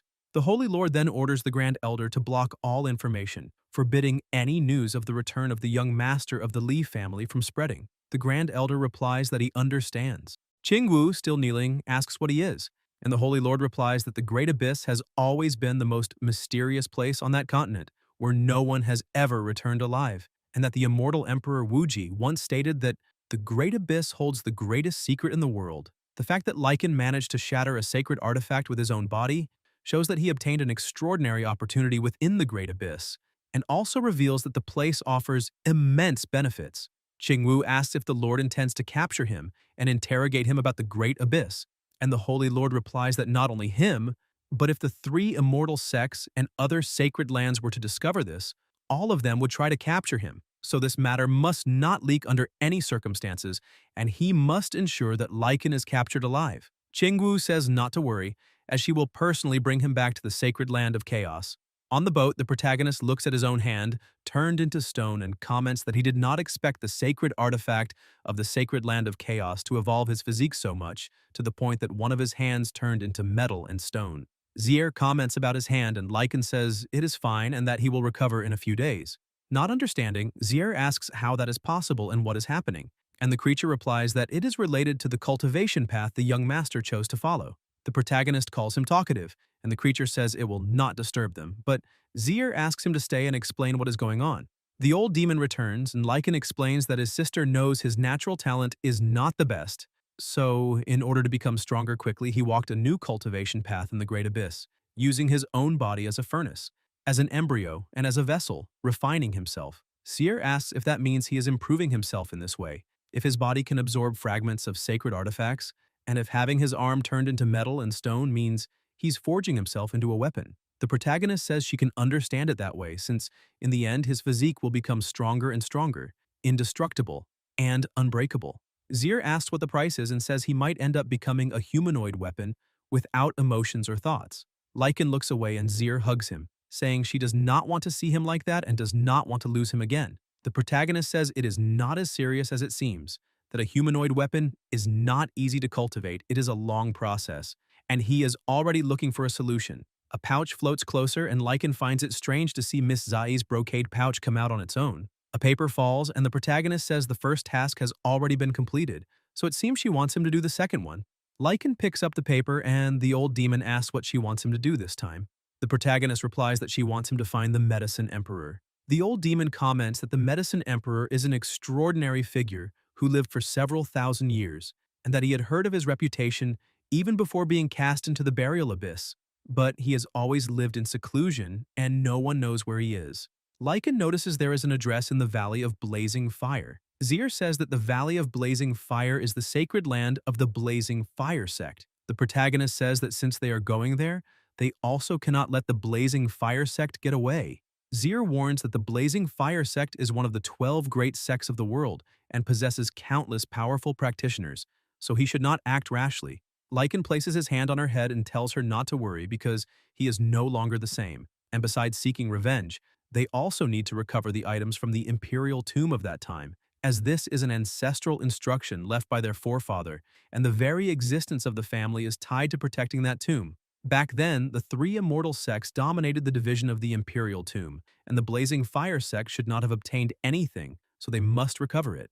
Suddenly, an explosion occurs, and the protagonist asks what is happening. A maid flies over and says that people below are attacking the spirit boat without knowing its limits. A vine is launched, Lycan grabs it and shatters it into pieces. More vines advance, and the protagonist manages to grab two at the same time until one of them heads toward his sister. Lycan senses the danger and says, "This is not good," and the old demon steps forward, taking the attack to protect her. Zir becomes worried, and the old demon comments on the aura of that vine as it also wraps around the boat. Zir tells them to save him quickly, and the protagonist tells her not to worry because the old demon will not lose his life. Zir insists, saying his heart has been pierced, but the old demon states that he himself has no heart, and that, as the young master said, he will not die. So Zir questions how he can be someone without a heart. Lycan explains that the old demon's heart was torn out before he was thrown into the great abyss, and Zir, shocked, asks who could have done something so cruel. At that moment, other creatures jump onto the boat and say they will go down and eliminate everyone, as they are already tired of living. The protagonist asks who will go first, and the old demon replies that those creatures come from the evil cloud cave, as he recognizes the aura of the vines very well. The people below observe the boat, and one of them with blue hair releases vines around the vessel trying to pull it down. The disciples comment that he has excellent resources, that his natal demonic vine has already reached perfection, and that he is directly dragging the spirit boat down, saying that only such a magnificent boat is worthy of him. The boat crashes to the ground, and the disciples declare that they are from the evil cloud cave and that the spirit boat is now under their control. The old demon steps forward and says to let him handle it. He jumps to the ground, and a disciple asks why an old fool is coming down. The old demon asks which generation of disciples of the evil cloud cave he belongs to, and the blue-haired disciple retorts that he should not be asking that, ordering everyone on the spirit boat to come down. The old demon strikes him and sends him flying into the ground. The blue-haired disciple reacts by releasing vines and wrapping around his body, saying he thought he had some skill, but it was easy to capture him. The other disciples say to drain him to the last drop, and that if he dares resist the evil cloud cave, nothing will remain of his corpse. The blue-haired disciple tells him to learn his lesson in the next life and not provoke them again. The old demon smiles, and the disciple finds it strange. The old demon asks if he still does not understand and says now it is his turn. The old man begins releasing energy through the vines, and the blue-haired disciple screams for someone to save him quickly. The other disciples rush in, but the old demon breaks the vines around his own body and uses them to attack everyone, knocking them to the ground. The blue-haired disciple, frightened, asks if he can really use the natal demonic vine and who he is. The old demon says that is a good question, and the disciple kneels on the ground begging for mercy. The old demon orders him to answer his previous question, so the disciple says he is a 9th-generation disciple of the evil cloud cave. The old demon comments that they are already at the 9th generation and that many years have indeed passed, then asks if the 2nd-generation ancestor is still alive. The disciple questions it, and the blue-haired one replies that it is said the 2nd-generation ancestor died long ago in an accident, and after that the cave prospered under the 3rd-generation ancestor. The old demon thinks that makes sense, since his heart was torn out back then, and wonders how they could not have been affected. The blue-haired disciple then asks who he really is, why he can absorb his original demonic energy and still use the unique natal demonic vine of the evil cloud cave, and what his relationship with the sect is. The old demon replies that this is another good question and says that if not for that incident, he himself would have become the 3rd-generation ancestor of the evil cloud cave. The blue-haired disciple is shocked and asks if he is really the 3rd-generation ancestor and how that is possible. The old demon then shows an item and asks if he still does not believe. The disciple, surprised, says that is the evil cloud token, and that there are rumors that this item was lost by the 3rd-generation ancestor, so he questions how it can be in his hands. The old demon, irritated, says that their so-called 3rd-generation ancestor was nothing more than a scoundrel back then. The disciple tries to understand what is happening and whether that man really knows the 3rd-generation ancestor. The old demon then asks his master for permission to be away for a few days. The protagonist replies that he does not need to say anything more and can simply go and do what he needs. The old demon thanks him and says that for so many years at the bottom of the great abyss, he has always thought of this moment, as he wants to confront that person face to face, and then asks the blue-haired disciple to take him back to the evil cloud cave. Lycan calls out to him and asks where he's going, saying he can use the spirit boat. The old demon does not understand, and the protagonist explains that he told him to go resolve it, but not alone, as he will go with him. Already at the evil cloud cave, the disciple points to the gorge ahead and says that is the entrance, warning him to think carefully, because ever since the third-generation ancestor obtained the true blood of the immortal demon, the cave has developed rapidly, and its strength is already close to that of the 12 great sects, so there is still time to retreat. The creature strikes him and tells him to stop talking nonsense, demanding that he say how to enter. The disciple replies that he cannot because the demonic vines at the entrance are connected to the demonic tower, and the energy that continuously flows forms an extremely strong defensive gate. The old demon steps forward and the disciple insists it is useless, saying that only a high-level elder can open it as it is just the first line of defense. The old demon releases his magic and the vines open. The disciple is indignant and asks how he can control the vines connected to the demonic tower. The protagonist moves forward and tells them to enter. Minutes later, they arrive at another gate, and the disciple comments that the gate was forged from fragments of the Zhuanwu meteorite, and that even if the great sects attacked, they would not be able to open it. The old man then tries to strike the gate, but realizes there is no way for him to open it, suggesting that maybe the giant demon can. The hidden demon then calls the giant demon, who promptly appears with a stern expression. One of the demons comments that the guy is sleepy again, and the others agree, saying he is always sleepy and warning that now it is the big guy's turn. With that, he begins to approach the gate, and with each step, he starts to grow even larger. Frightened by that, the disciple asks who the hell those guys are, since they are the most demonic beings he has ever seen. The giant then throws a punch with all his strength at the gate, which immediately begins to crack and give in before him. At that moment, everyone is shocked, questioning whether the giant really managed to break that wall with a single punch and saying they should have told him not to use so much force. Watching the scene, the disciples become increasingly stunned, unable to believe what is happening. They cannot believe that with just one punch, that demon almost made the entire mountain collapse. However, the giant, staring straight ahead, notices that there is another gate beyond the one he broke, and disappointed, says he failed to break it.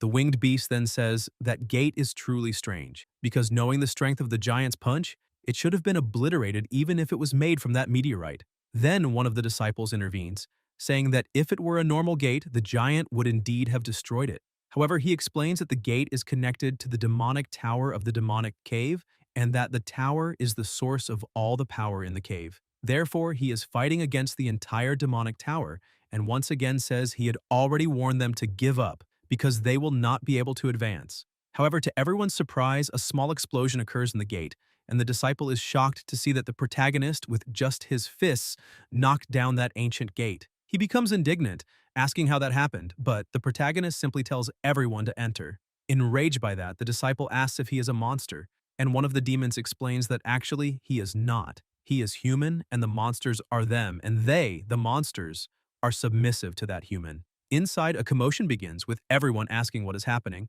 until they encounter the protagonist group and ask if outsiders really managed to enter the evil cave. An old man then starts approaching, asking who is there. Irritated, he questions how they dare invade that place.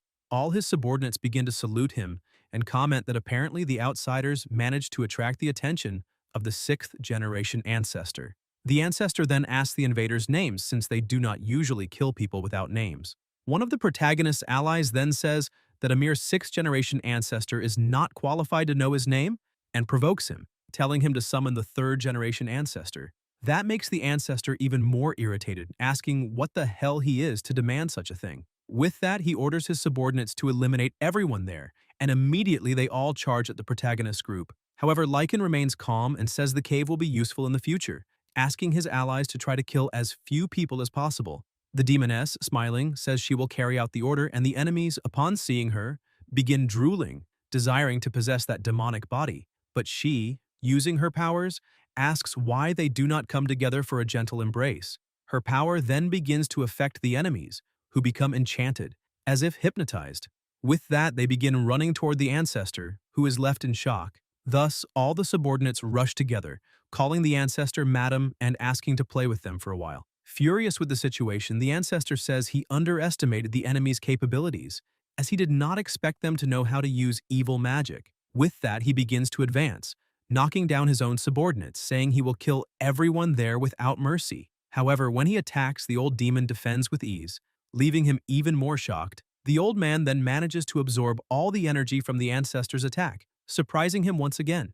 At that moment, the old man begins to move forward calmly, and, concentrating his power, states that everything the ancestor possesses was granted by him. Suddenly, the ancestor's body begins to feel the attack, and soon, his body is completely controlled by the old demon, who pulls him down to his knees. With his head lowered, the ancestor says that all the power he had was drained in an instant, and the old man, with a smile, tells the foolish disciple to take him to the demonic tower. They quickly leave the place. After the battle, the subordinates begin carrying the ancestor, who says they must notify the fifth generation and warn that the fourth generation ancestors must come out of seclusion immediately. Afraid, he states that the evil cave has encountered an unprecedented enemy. Meanwhile, near the tower, a subordinate reports that they have arrived, explaining that that sacred ground is the source of all their power. Upon seeing the tower, the old demon becomes emotional, saying that he is finally back. However, suddenly he hears a noise on the ground, and before he can react, vines emerge and quickly bind him. Then a voice appears telling them to stop, and a man appears before them. He introduces himself as the fifth generation ancestor of the evil cave, and states that the path ahead is blocked. However, the vines that were binding the old man break, and he asks what exactly is blocked. The fifth generation then activates new vines, which begin to grow around the old demon, quickly surrounding him. However, without any effort, he passes through the vines, saying it is a waste of time. The ancestor becomes indignant at that and says he cannot believe what he is seeing, ordering the activation of the sect's grand, protective formation to bombard that thief to death. That leaves the old man concerned, and in the blink of an eye, an energy begins to manifest before him, spreading across the sky around him. The protagonist's companions are impressed by that aura, questioning whether the old demon will be all right. Suddenly, all that energy begins to descend from the sky, heading directly toward the old man, causing a colossal explosion that sends rocks flying everywhere. The demons, worried, say that attack from the grand formation is no joke and hope the old man is fine. Even Lycan's sister becomes worried. However, the protagonist says that power has the same origin as the old demon, so there is nothing to worry about. The ancestor then starts laughing, saying that the consequence of challenging the evil cave is to be crushed and torn apart. However, he is shocked when he hears the old man's voice asking which of his eyes saw him being torn apart. The old man is completely intact, as if nothing had happened, leaving the ancestor utterly stunned. Without delay, the old man says now it is his turn and begins to use his power, making vines bind the ancestor, who desperately tries to command them to open. However, it is as if he were talking to a dog because nothing happens, and that leaves the ancestor afraid, as he realizes he is truly trapped by the vines of his own cave, something unbelievable. Then he begins to scream, begging the fourth generation ancestor to come out of seclusion because the cave is facing a serious risk of extermination. With that, the fourth generation ancestor promptly appears, saying that this is just a storm in a teacup. In an imposing manner, he introduces himself, saying he has not concerned himself with worldly matters for hundreds of years, and asks the invaders to state their purpose so he can grant them a quick death. The old demon then asks Guo Sheng, the fourth generation ancestor, if his tail is itching again and whether he needs another beating. At that moment, Sheng realizes that old man knows him and wonders how he knows his childhood name and whether that could be. The old man then shouts, telling him to come down immediately, and the fifth generation ancestor, irritated, calls him insolent, asking how he can be so rude to the fourth generation. In any case, Sheng approaches the old man and, shocked, realizes it really is him, and even though he looks worn out, he cannot be mistaken. Suddenly, he kneels and addresses the old demon as Uncle Tian. The fourth generation ancestor is shocked upon hearing that, as is the disciple, who now realizes that mysterious old man is truly extremely powerful. Sheng then asks his uncle if he had not died thousands of years ago, but Tian simply responds by asking where the third generation ancestor, Cao An, is. Sheng says he does not know, as the third generation has not been seen for at least 1,000 years. That leaves the old man irritated, so he asks about the second generation, who is his mother. Sheng replies that after learning of Tian's death, she also passed away shortly afterward, as she could not bear the pain of losing a son. That enrages the old man, as he now realizes even his mother suffered at the hands of Cao Anran. The fourth generation ancestor then asks his uncle what exactly happened, how he returned to life, and what he wants. Tian then begins to gather his power and says he naturally returned to reclaim what is rightfully his. The energy becomes more and more intense, and Sheng grows desperate, begging his uncle not to do that as the demonic tower is the foundation of the evil cave. Even so, he continues and begins to break the tower until a voice tells him to stop. At that moment, the old demon is attacked by an elder, and the disciples greet the third-generation ancestor, saying he has always been a legendary figure. The old demon stares at him and calls him Dog Anran. The ancestor says that no matter how he survived, he should not have returned. An elder beside him recognizes him and says that person is Grandmaster Montian, whose talent was unmatched in history, someone who defeated all geniuses of the demonic path and received the title of True Monarch Montian. The old demon says that back then he was born with a supreme demonic heart, whose vital energy and plasma were so intense they resembled a rainbow piercing the sun, something incomparable, and that he treated him as a brother, but he, out of envy, betrayed him, eliminated him, and took his heart, and now he has returned to tear off his head with his own hands. Everyone around is shocked, and the ancestor says it would be better for him to leave. He then releases his magic and summons a giant hand. The old demon advances and says that now the source of power of the evil cloud cave is his own demonic heart, and that the power generated by that supreme heart does not harm the true body, so he asks how he could possibly be injured. Then a dragon is summoned. The old demon is knocked to the ground and the ancestor approaches, stepping on him, saying he has always been arrogant and that it was precisely because of that he managed to eliminate him easily back then and tear out his heart, and that now he uses that heart to reach a level of power he cannot even imagine. The ancestor pins him down and says he is curious to know how someone can survive without a heart. Meanwhile, hidden, Zir asks her brother to go save him, but the protagonist tells her not to worry, because the old man saved her life and he will not let anything happen to him. Besides, as the enemy himself said, the old man has no heart, so he cannot be defeated so easily. The old demon then says he wants to know how he survived and decides to tell it. When he fell into the great abyss to survive, he injected subterranean fire magma into his own body, turning it into blood. He stands up and explains that this magma began to function as his blood, circulating throughout his body, and that he endured unimaginable pain until he managed to survive. The ancestor, incredulous, asks what kind of absurdity that is, how someone could survive with magma running through their veins.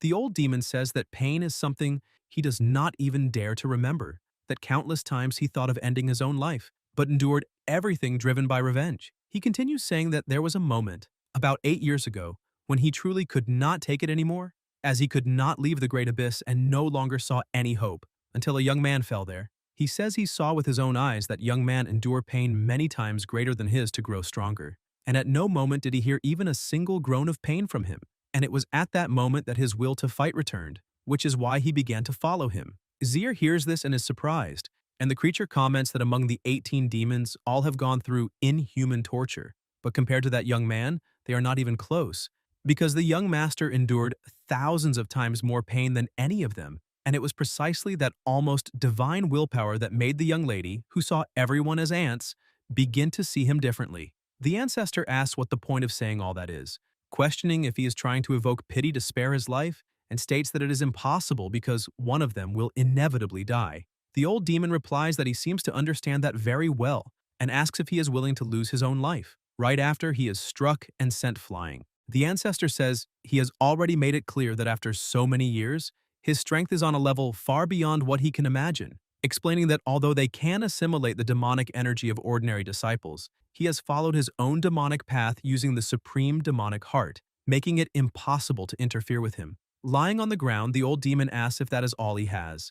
An intense aura begins to emerge around him, and the creature comments that he is also known as the Flame Demon, rarely uses fire attacks, and that this will be quite a spectacle. An immense power is released, burning the vines around. The ancestor is surprised by the scene and immediately releases even more vines, while the old demon tells him to feel the power of his vengeful demonic flames. Dragons are summoned and rush toward the ancestor, and the old demon takes the opportunity to ask if the second-generation ancestor, his mother, was also harmed by him. The ancestor replies that she made a mistake in her cultivation back then, which caused her cultivation base to drop drastically, and asks if he really wants to know the details of what happened, saying that he might not be able to endure it. The old demon replies that he had better use all his cards, otherwise he will lose his life there. The ancestor states that the evil cloud cave prospered under his command, and is about to reach the level of the 12 great sects, and that after so many years managing everything, it is natural that he has many tricks up his sleeve.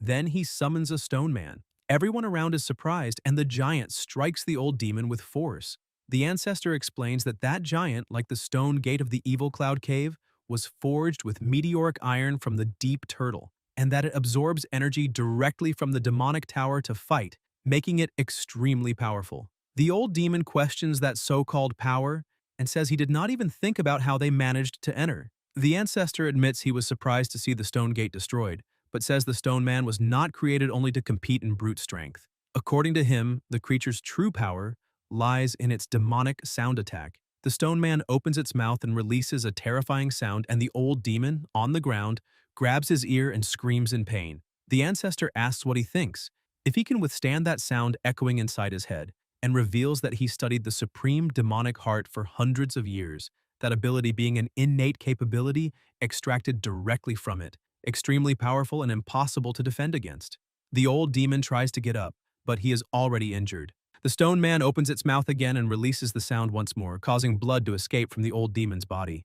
The ancestor says there is no point in resisting, because not even experts of the fourth realm, the convergence realm, can withstand that demonic sound. The creature explains that this sound attacks the soul directly and belongs to a divine-level talent, showing how powerful the old man's supreme demonic heart was in the past, and adds that since cultivators below the sixth realm usually do not develop the soul, it is extremely difficult to resist this kind of attack. The partner beside her comments that she has the strongest soul among them and asks if even so she would not be able to resist, and the creature replies that her soul is strong innately, not cultivated, but that she can still try. The protagonist then says no, that he himself will deal with it.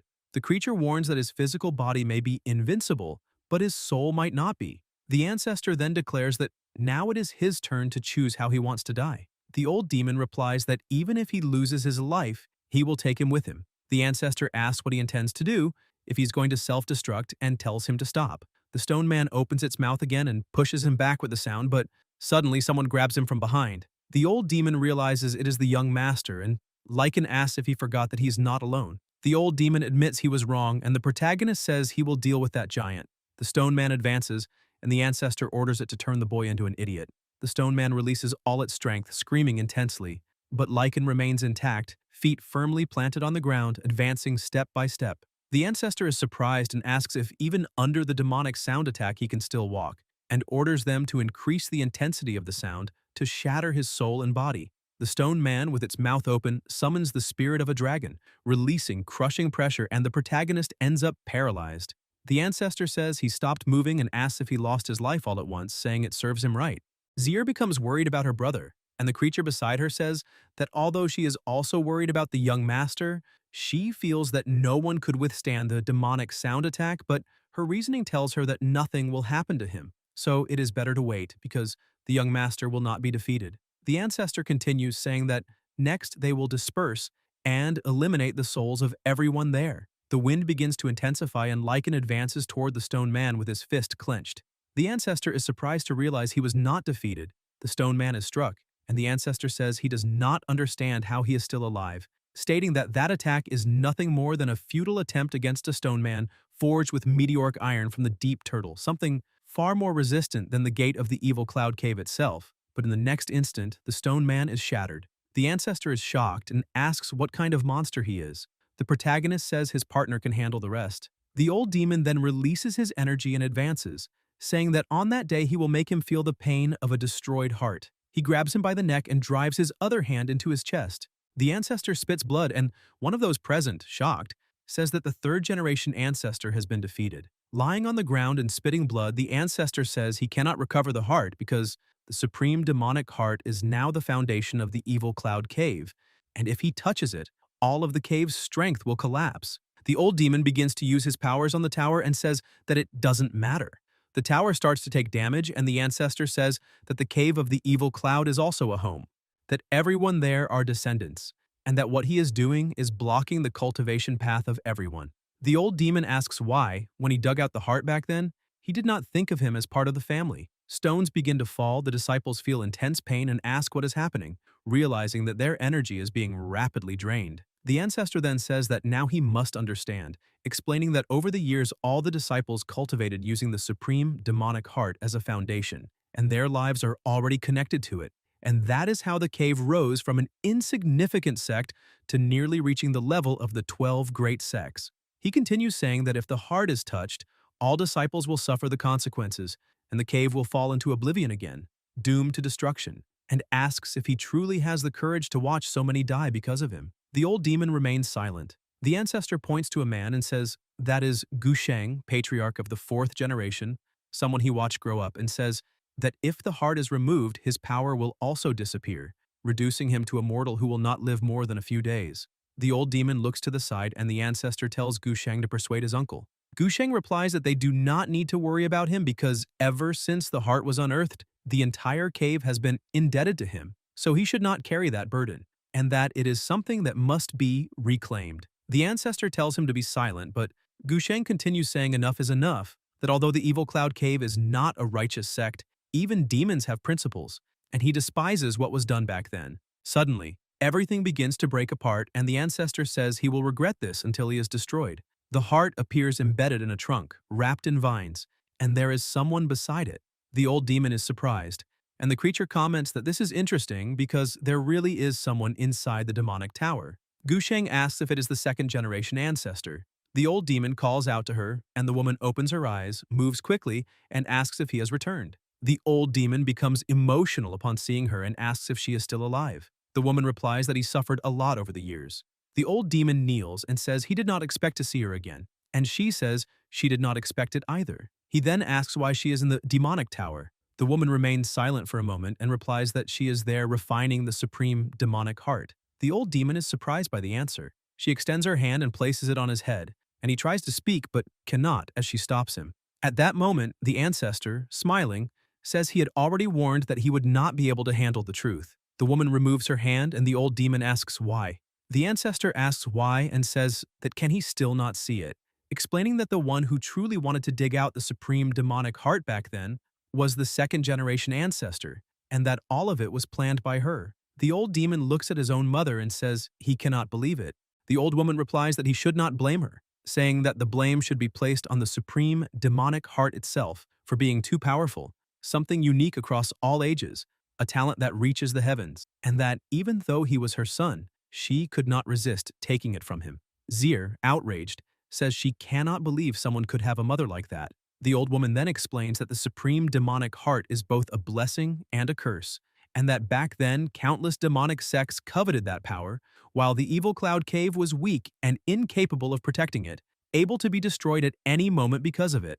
That is why, instead of allowing other sects to take the heart, it was better for the cave itself to take it, because only then could they survive, preventing him from being killed by other, more powerful forces. She states that he himself has already seen the result of that, since by using the demonic heart as a foundation, the cave kept growing continuously and is now on the verge of rivaling the 12 great sects, which is an impressive achievement. The old demon says he never imagined everything would end like this.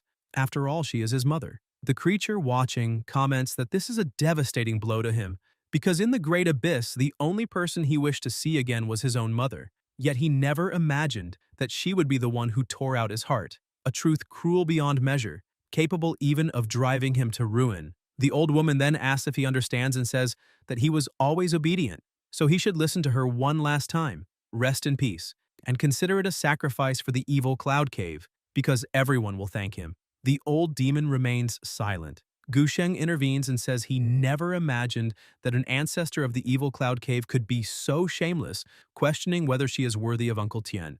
The ancestor reacts, asking how he dares say such a thing, reminding him that the 2nd generation ancestor is present, and asking if he wishes to die. Gusheng replies that a tiger does not devour its own cub, and that the evil cloud cave should not have an ancestor like this.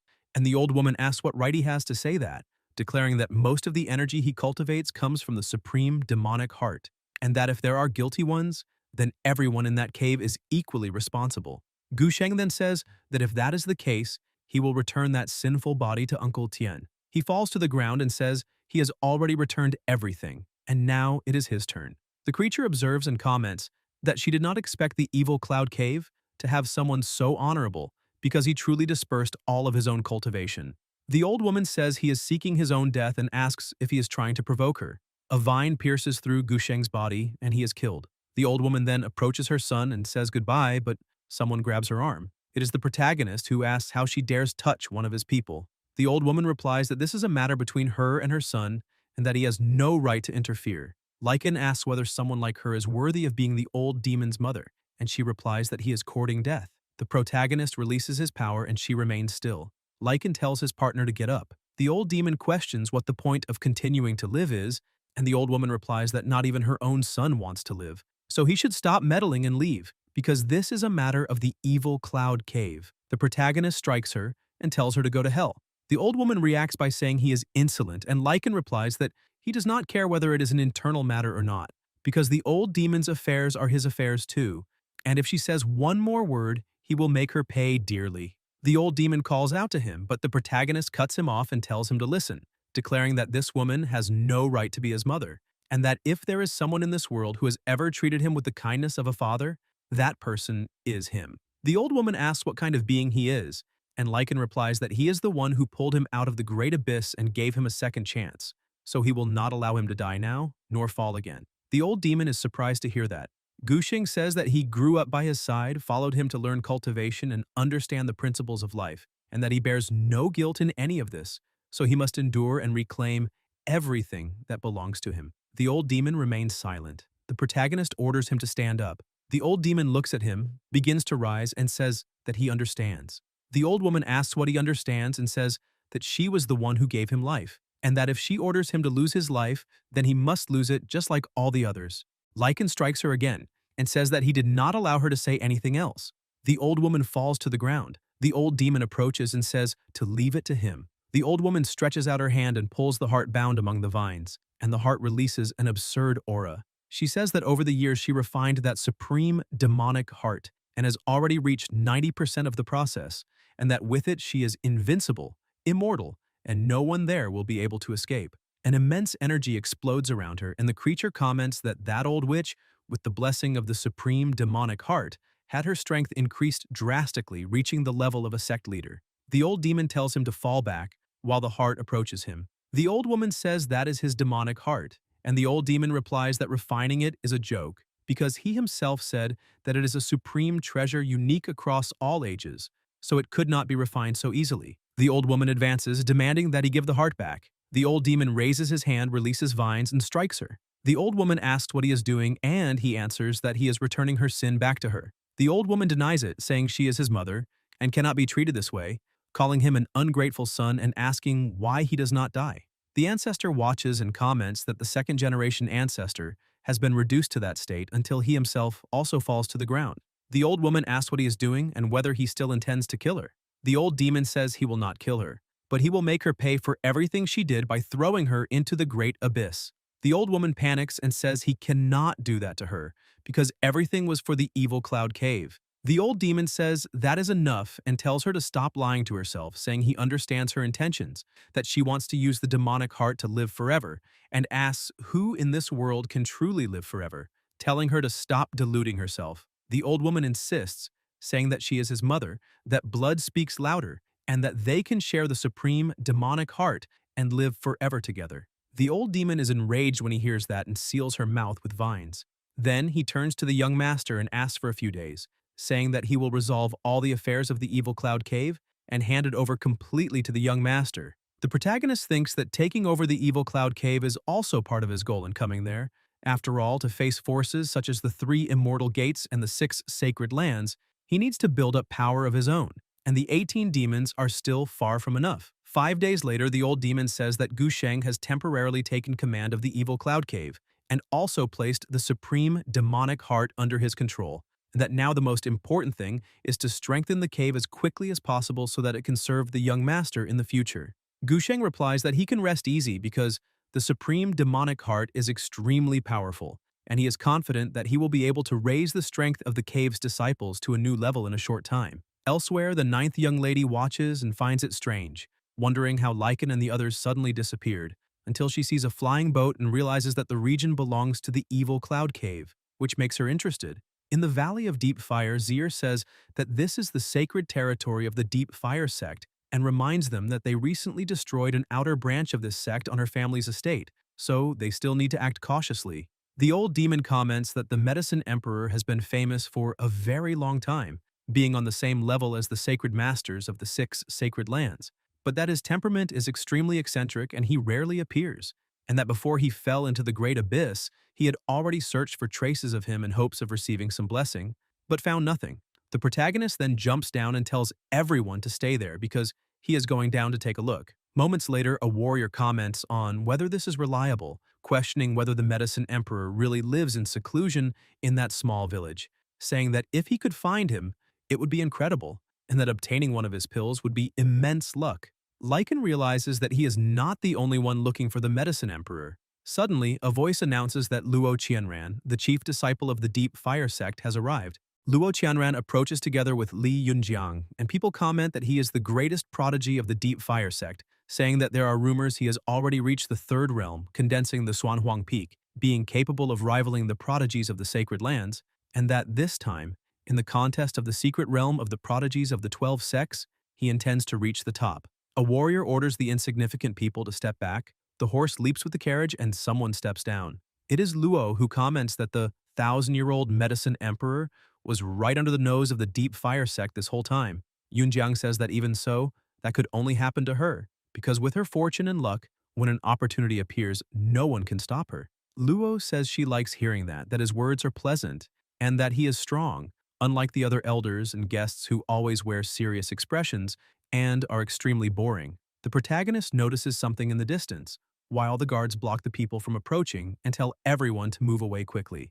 Yunjiang says he knows that everyone there is searching for the medicine emperor, but since that is the territory of the Deep Fire sect, they will not stop anyone from looking. However, they must first allow the beautiful, incomparable, intelligent, decisive, and extraordinarily powerful young lady to enter. The people step aside, saying it is better to show respect to the Deep Fire sect and let Luo explore the place first.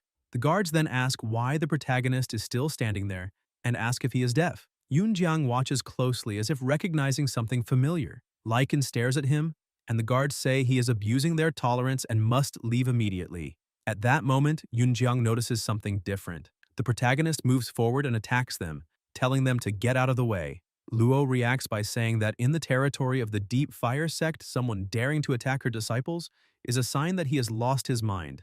Yunjiang watches carefully and thinks that that face looks very much like someone, far too much, wondering how someone could resemble the young master so closely. He keeps staring, and Lycan calls him by name, asking if he is tired of staring yet. Yunjiang is startled and recognizes the voice, realizing that it really is the young master. Luo takes an offensive stance and asks if he dares call a guest elder by name, declaring that he is seeking his own death.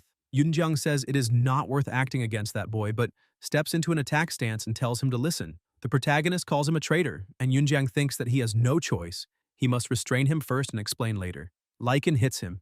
Yunjiang's eyes go wide. He coughs and wonders when the young master became so strong. The protagonist says that today he will eliminate him. Yunjiang, frightened, thinks that he almost died from that strike and decides that he has to take him away from there before anything else. So he starts running. In another place, Yunjiang stops, and Lycan finds it strange, asking why he stopped running. Yunjiang, in silence, kneels and says that he is about to kill the wrong person. The protagonist questions why there was any need to become a traitor and join the Deep Fire sect. Yunjiang replies that he is not a traitor, but an undercover agent. Lycan asks if he is disguised, and Yunjiang, still kneeling, explains that he worked as a guard for the Li family for many years, and when the family was exterminated, he ran back but arrived too late. He says that at first he wanted revenge, but he was at a disadvantage and knew he would die without accomplishing anything, so he decided to infiltrate the Deep Fire sect, first to find a chance to rescue the imprisoned clan members and then to seek revenge at the right moment. The protagonist asks if they never suspected him, and Yunjiang replies that in the beginning he stayed in an outer area, and since only the family head, the young master, and a few people knew him, no one else became suspicious, allowing his infiltration to succeed, reaching a high position and gaining Luo's trust. Lycan tells him to stand up. Yunjiang rises and asks why he came there, and the protagonist replies that he came to find the Medicine Emperor and destroy the Deep Fire sect. Yunjiang warns that the Deep Fire sect is one of the 12 great sects of the world with extremely powerful strength, and suggests that he infiltrate with his help, since he has already advanced quite far inside the sect. At that moment, someone approaches. It is Luo. Yunjiang says that she arrived at the right time, that there was only a misunderstanding, and that he will introduce the young master, saying that he is an incomparable prodigy and an old acquaintance. Luo watches him and questions this so-called incomparable prodigy, saying she sees nothing special about him. Yunjiang says that the young master wants to go with him to see the medicine emperor. Luo replies that that is great and states that he can be her servant. The protagonist asks whether she really thinks she's worthy of that. Luo is surprised and irritated, saying that this is outrageous and that she needs to teach him a lesson. Yunjiang steps in and asks her to calm down, saying that if he were someone willing to serve blindly, he could not be considered a prodigy, and reminds her that the young master needs to act discreetly because they still need to infiltrate the Deepfire sect. Lycan tells her to speak properly, otherwise he will beat her until she turns red. Yunjiang watches irritably and Luo asks what he said. Yunjiang tries to smooth things over, saying that all incomparable prodigies are like this. Luo moves forward, saying that she is also a prodigy and wants to see what he is capable of. Yunjiang explains that that is her special skill, the Deep Heaven Finger, capable of piercing anything and destroying everything. The protagonist extends his hand and Luo calls him an idiot, saying that she is going to pierce straight through his palm. When she attacks, Lycan easily blocks it with his hand. Luo is surprised and asks how that is possible, whether his hand really suffered no damage at all. The protagonist reacts and says that she is asking to be beaten. Luo is shocked, and Yunjiang realizes that the situation has slipped out of control. Luo asks if he really dares do that, completely enraged, and Lycan does not care and repeats the strike. Luo says that she is going to kill him, while Yunjiang tries to keep both of them under control. Luo throws a metallic sphere and the protagonist catches it with his hand. Yunjiang warns him to throw it away, saying that it is an earth-burst star thunder, extremely powerful. An explosion occurs and smoke fills the area. Luo says it serves him right, declaring that no one has ever dared touch her before and that guy deserved to die, telling them to leave because he must already have been reduced to dust. Lycan then tells her to stop. Luo is startled and Yunjiang asks if he really survived. Luo says that is impossible because that was an attack from the Deep Fire sect. The protagonist replies that nothing is impossible. Luo is even more surprised to see that he is completely unharmed and asks how he managed that.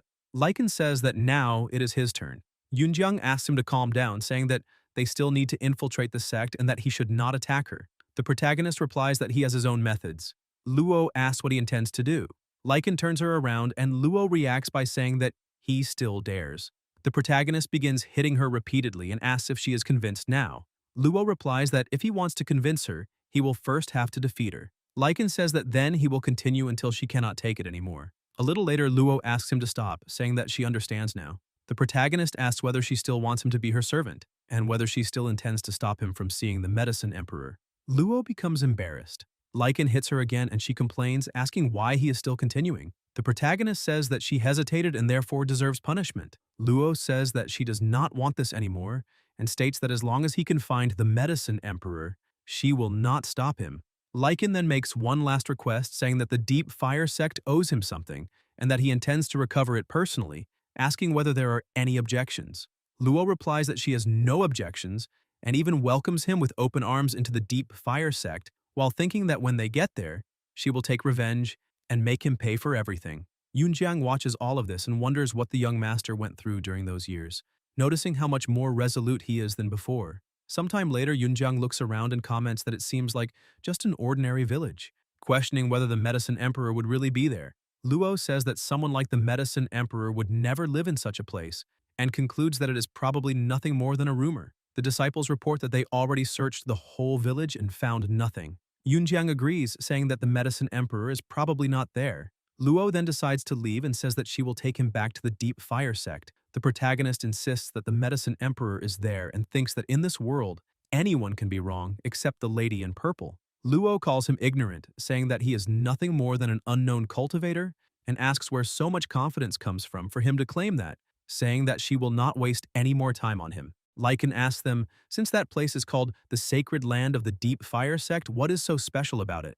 Yunjiang explains that the sect received that name because in the past there used to be a faint innate flame of deep fire there, but over time the spiritual radiance of that flame completely dissipated until it went out, leaving the sacred land with only the name. The protagonist then asks where the innate deep fire used to be, and Luo points in that direction. Lycan tells them to head to the house nearest that spot.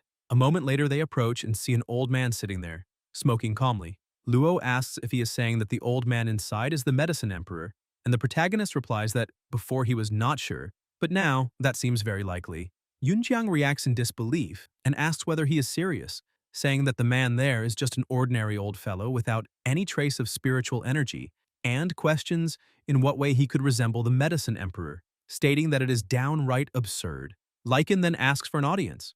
Luo asks if he has gone mad and whether he really believes that old man is the medicine emperor.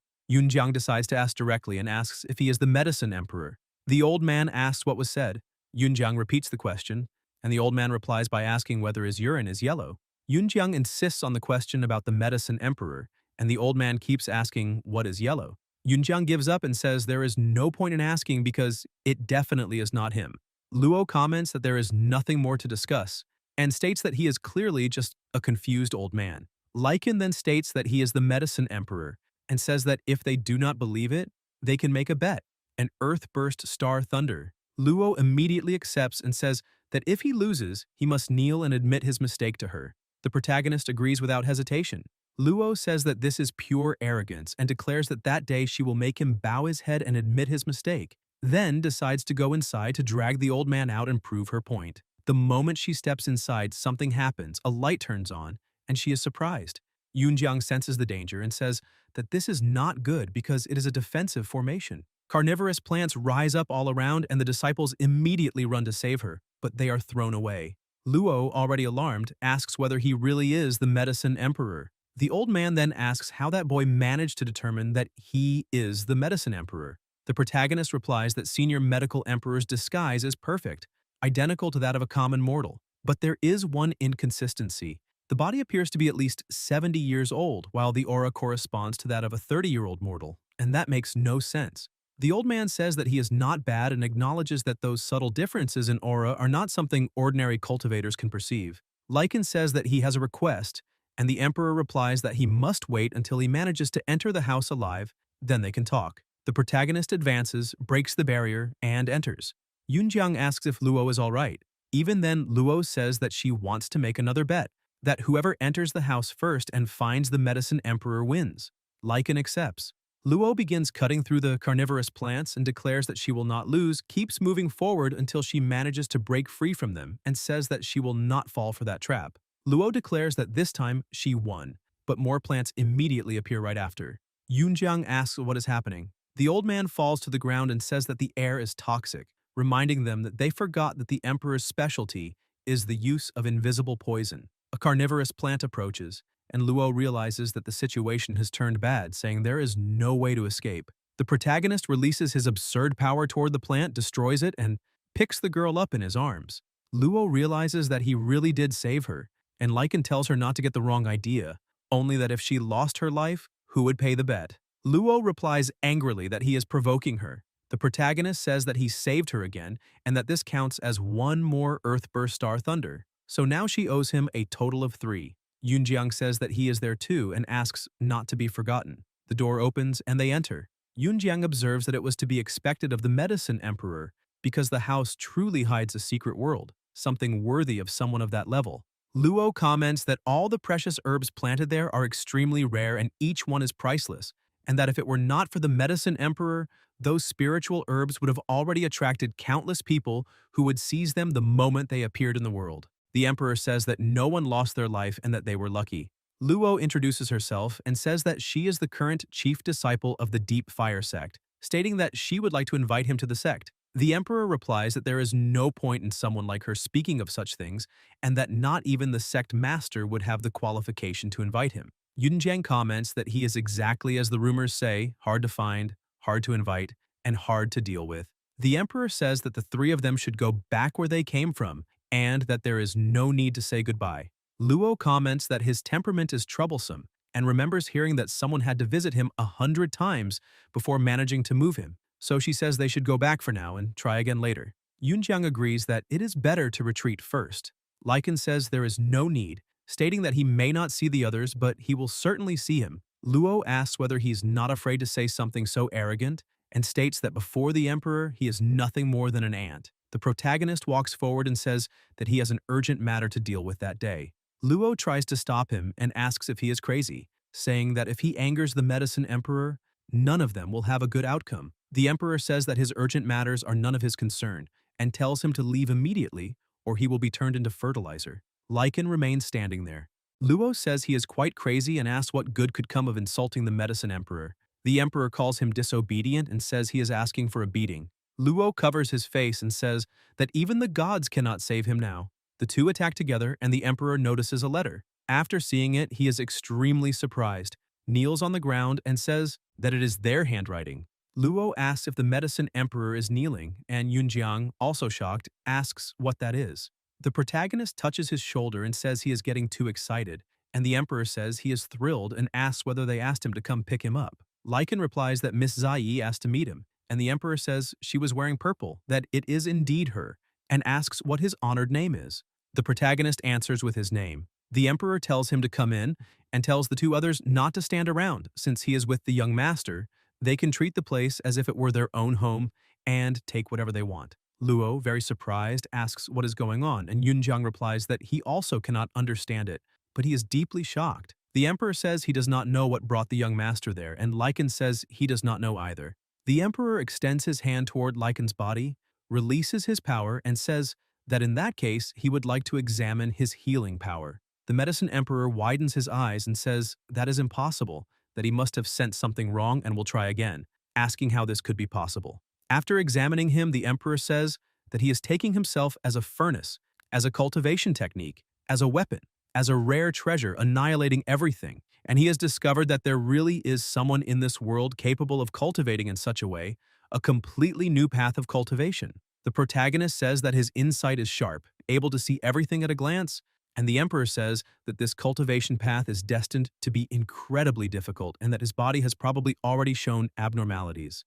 Lycan shows his stone hand and says that is exactly what has happened. The emperor says his body has already begun to materialize, and if this continues, he will transform into a human-shaped weapon, and, although invincible, he will lose all human emotions. The protagonist is stunned and asks whether he has any solution, and the medicine emperor says that this must be why the miss asked him to find him. A talent like the young master, unmatched in this world, is opening a path for all cultivators, and if he loses his life, it would be the greatest pity in the world. So whether for the sake of the miss or for his own reasons, he will do everything in his power to help him. Later, in the same place, Luo asks why that boy still has not come out and says that they say when the medicine emperor meets someone, no matter who it is, it never lasts more than 15 minutes, and 3 hours have already passed. She asks how he can have such a handsome face.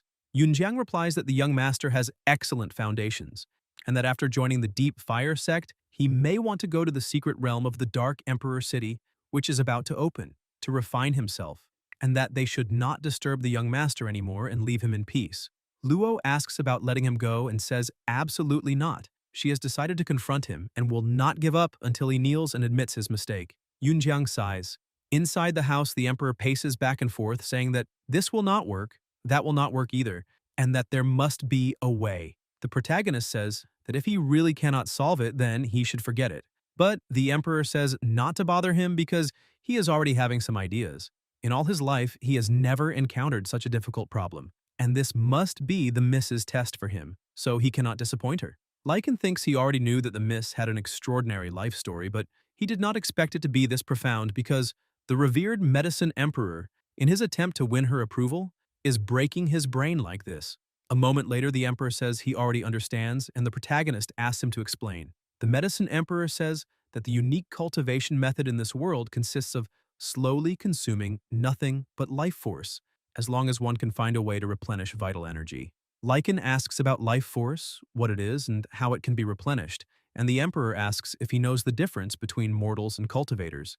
The protagonist answers that it is the difference in control over power, that mortals at most have the strength of an ox, while cultivators can move mountains and stir the tides, pluck stars and moons. The emperor says that is correct, but in the end it is still a difference in vital form, or rather a difference in the hierarchical level of life. He explains that a cultivator's life force has already transcended to a higher level, and similarly, the difference between a prodigy and an ordinary cultivator also lies in life force. So, as long as the young master can continuously replenish that life force, he can delay the moment when he completely becomes a human-shaped weapon. Lycan asks whether that means he must defeat prodigies. The emperor replies that he is smart and understands perfectly, because only incomparable prodigies possess the vigorous life force that will be useful to the young master. The protagonist thanks him. The emperor asks what his next plans are and whether he needs any help. telling him to speak freely. But Lycan replies that he does not need it because he cannot help him. This makes the emperor say he is underestimating him. He states that his name resounds across the continent, that there is no one who does not know him, and that there is nothing he cannot resolve. So he should say it. The protagonist then answers that he wants to destroy the 3 immortal sects, the 6 sacred lands, and the 12 sects. This makes the emperor turn his back and say that, besides that, he is there to refine a great medicine using the last remaining vestige of innate deep fire in that place. And now that the great medicine is about to mature, he will leave soon. He adds that if the young master needs to find him in the future, he only needs to activate the token. Lycan takes the token the emperor throws. A moment later, the two of them come out. Yunjiang comments that he is out, and Luo says that so much time has already passed, asking what the medicine emperor talked about. Then the protagonist asks whether she wants to know. He says to trade a heaven-destroying thunderbomb for it. But Luo tells him to dream on. Lycan says to settle accounts first and that she should hand over the 3 heaven-destroying thunderbombs. Then, Luo throws a bag toward him and says he can take it. The emperor adds that the method mentioned earlier only serves to delay the process. As for how to cure him completely or fully open this cultivation path, the young master will still need to explore it on his own. The protagonist replies that he understands. Outside, the disciples who had been waiting say they are coming out and ask whether the medicine emperor is inside. Luo replies that yes, he is, but she advises them not to enter. The disciples become excited upon hearing this and ask why they cannot go in, since this is a great opportunity. But Luo replies that it is because people will lose their lives. At that moment, someone approaches riding a tiger. Luo recognizes him and asks why Liang Feihu is there. The disciples also recognize him and comment that he is naturally lustful, and that the demon tiger he rides is a tigress. Liang says that Qianran is there too. Luo tells him not to call her that, since they are not even that close. Then Liang asks whether they are not close, and tells her not to forget that the two of them have a marriage agreement. But Luo retorts that he is not worthy of her. This makes Liang say that unless he loses his life, she can only marry him, because his divine demon tomb is among the 6 upper sects of the 12 sects, and the deep fire sect would not dare to break that engagement. Luo asks when he plans to lose his life and says she will be waiting. This makes Liang grind his teeth and ask who that boy is, saying he does not look like a disciple of the deep fire sect. But Luo replies that it is none of his business and tells them to go. They are returning to the sect. At that moment, Liang steps in front of the protagonist and stops him from passing. He asks whether he did not hear him, since he asked who he is. Lycan tells him to get lost. This irritates Liang, who asks whether he really dares to insult him, and he gestures, ordering his tiger to bite him to death. The people around comment that it is over, that the boy was careless, and that he provoked Fei Hu of all people. Then the tiger lunges. Yunjiang warns him to be careful, explaining that the divine demon tomb has a unique method of controlling demons and that demon beasts are extremely ferocious.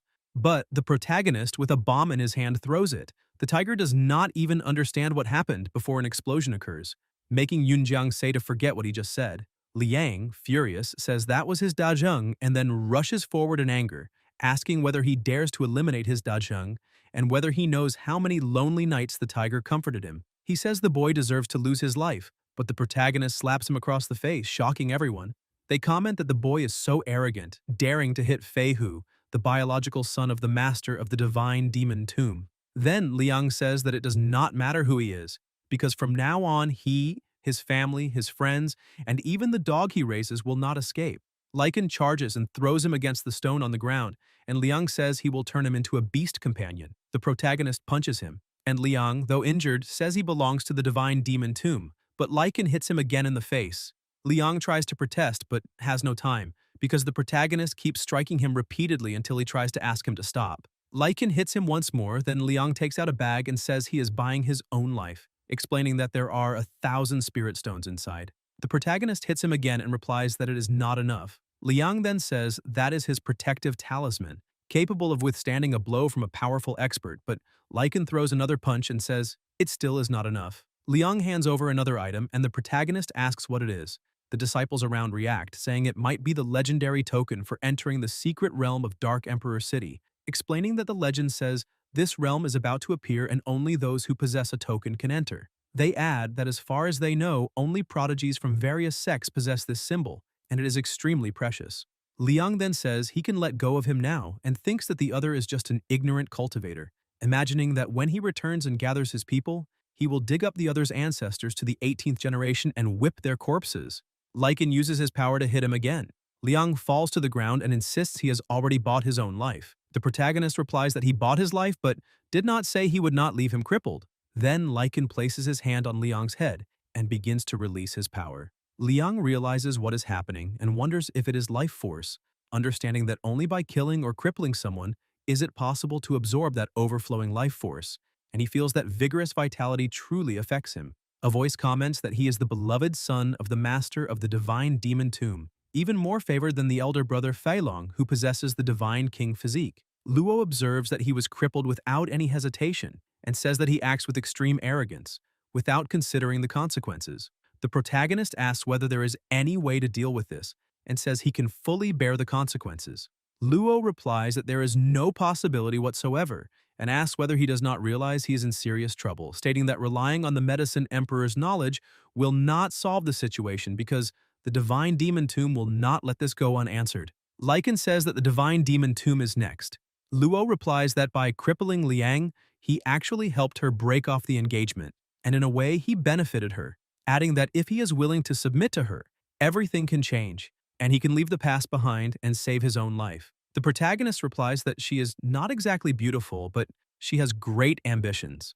Luo gets angry and asks who said she has great dreams, who said she is not beautiful, and whether he really dares to call her ugly. In another place, they arrive at the Deep Fire sect. Luo asks whether he has thought it through, and whether he is sure he wants to return with her. Lycan replies that he is already here. Luo asks his name and says that if something happens in the Deep Fire sect, at least he will not go unnamed. The protagonist replies that they usually call him the Crazy Young Master, and that she can call him Crazy Lee. Luo says that, as expected, the name suits him, because he is a lunatic. The disciples approach and say that the senior sister is back. They gather around her and present items, saying that this is a 7 treasures spirit hairpin they found recently, and that only she is worthy of wearing it. They also show a phoenix stone and a 1,000-leaf herb. Yunjiang explains that as the chief disciple, she is the direct disciple of the sect master of the Deep Fire sect and also the future sect master, which is why she is extremely popular among everyone, and that now that Liang has been crippled, her popularity will probably increase even more. The 7th elder asks whether she learned anything from this trip, and the disciples greet him respectfully. Luo replies that the Medicine Emperor really is in the sacred land in the Deep Fire Valley, but that he has a peculiar temperament and the trip brought no benefits. The 7th elder says that the Medicine Emperor's presence there is extremely important and asks why she does not go to his room to explain the details, mentioning that he just received a new enlightenment tea. Luo replies that it is unnecessary since she still has other matters to handle. The 7th elder asks what matters could be more important than the Medicine Emperor and says she does not need to be so reserved in front of him. After all, he is not much older than her, and she can think of him as an older brother. But Luo replies that there is no need. The 7th elder says it does not matter, that she will understand one day, and inwardly thinks that her body can only be his, and no one else may have it. Then he looks at Lycan and says that person is not a disciple of the Deep Fire sect, asking what he is doing there. Luo replies that his name is Crazy Lee, and that he said the Deep Fire sect owes him something, and that he came to collect that debt. The 7th elder laughs and says that is a joke, questioning how the dignified Deep Fire sect, one of the 12 great sects of the world, could owe anything to anyone, and asks whether she fell for a swindler's trick. Yunjiang interjects and says the two of them are old acquaintances, and that he is not a swindler. The 7th elder then asks what exactly the sect owes him, and the protagonist replies that it is his life. Yunjiang silently thinks he is too blunt and wonders whether this is really the moment to say something like that.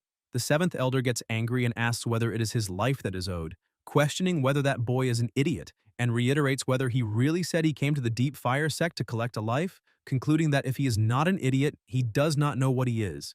Lycan then says to go, but the 7th elder tells him to stop, saying he is not finished speaking yet. The protagonist replies that he does not want to waste time with him, and the 7th elder says he is courting death and orders him to stop again. Without answering further, Lycan throws a heaven-destroying thunder bomb at him. The 7th elder catches the object in his hand and asks what it is, saying it looks like a thunder bomb capable of destroying the heavens, until the explosion happens and hits him directly, leaving him burned. In another place, the protagonist comments on the sect's protective formation and the treasure where the heaven-destroying thunder bombs are stored. Yunjiang replies that the young master is truly unparalleled, because he saw the Deep Fire sect's weakness at a single glance. He explains that the heaven-destroying thunder bomb is the sect's exclusive supreme weapon, and the foundation of its survival, and that legend says only innate deep fire can be used to create it. However, that fire was extinguished long ago, and each bomb used means one fewer available. Even so, over the years, the sect treasury has accumulated at least tens of thousands of these bombs. He adds that anyone who wants to threaten the Deep Fire sect must consider whether they can withstand tens of thousands of such explosions, and the protagonist asks where the treasury is. Yunjiang replies that the location is no secret and points out that it is just ahead, but explains that the real problem is that the treasure is protected by the sect's defensive formation. So first that barrier must be broken. Lycan asks where the core of the formation is, and Yunjiang replies that it is at the top of the Golden Pagoda, a sacred artifact of the Deep Fire sect normally used to train disciples. He adds that reaching the 8th floor already brings great benefits, while the formation core is on the 9th floor. The protagonist then decides he will climb the Golden Pagoda. The next day, one of the men says that he is only a rogue cultivator and questions why they are putting in so much effort, claiming that he alone is enough. Luo replies that that man's body is extremely strong, and she has already had difficulty against him before, so this time they cannot act carelessly because she needs to save face. The senior brother steps forward and says not to worry, stating that he, Qian Guangguan, who has cultivated for 50 years, is completely reliable and that she can await good news. Another disciple adds that Qian's cultivation has already reached the peak of the second realm, and that among so many disciples he is among the top 10, guaranteeing that he will help the junior sister restore her reputation and even give the opponent a good lesson. The moment Qian charges forward, he is shoved and falls directly to the ground, leaving everyone around stunned. While the protagonist simply keeps walking toward the exit, the disciple, indignant, says that boy is sinister and asks how he dares to ambush Qian. Lycan keeps walking without stopping, and Luo asks where he is going.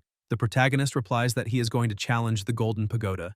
The disciple laughs and says the Golden Pagoda is not something an ordinary person can face, explaining that the place has its own defensive mechanism, and that anyone who does not belong to the Deep Fire sect will not merely be expelled, but eliminated directly. A moment later, already in front of the Golden Pagoda, Lycan looks at the structure and thinks it is truly extraordinary, and that if he can absorb that power, his strength will leap to another level.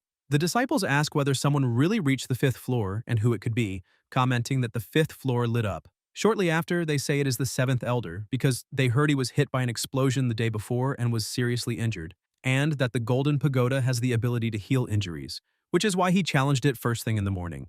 They also question who would dare attack the 7th elder, commenting that although he holds the title of elder, he is actually practically the same age as the others, and only occupies that position because he is the son of the great elder. Another floor lights up and one of them announces it is the 6th floor, saying the 7th elder reached it, while another admits that he truly deserves to be called a prodigy. In another place, the 7th elder walks and says all his injuries have already healed, and now he needs to find that boy to take revenge. The disciples congratulate him for reaching the 6th floor of the Golden Pagoda and say that for someone his age, reaching that level truly makes him a prodigy of the generation. Upon seeing the protagonist, the 7th elder says he is right there, and that this saves him the trouble of looking for him, stating that now it is his turn to take revenge, and that if he does not eliminate him, he will not be able to relieve the hatred he feels.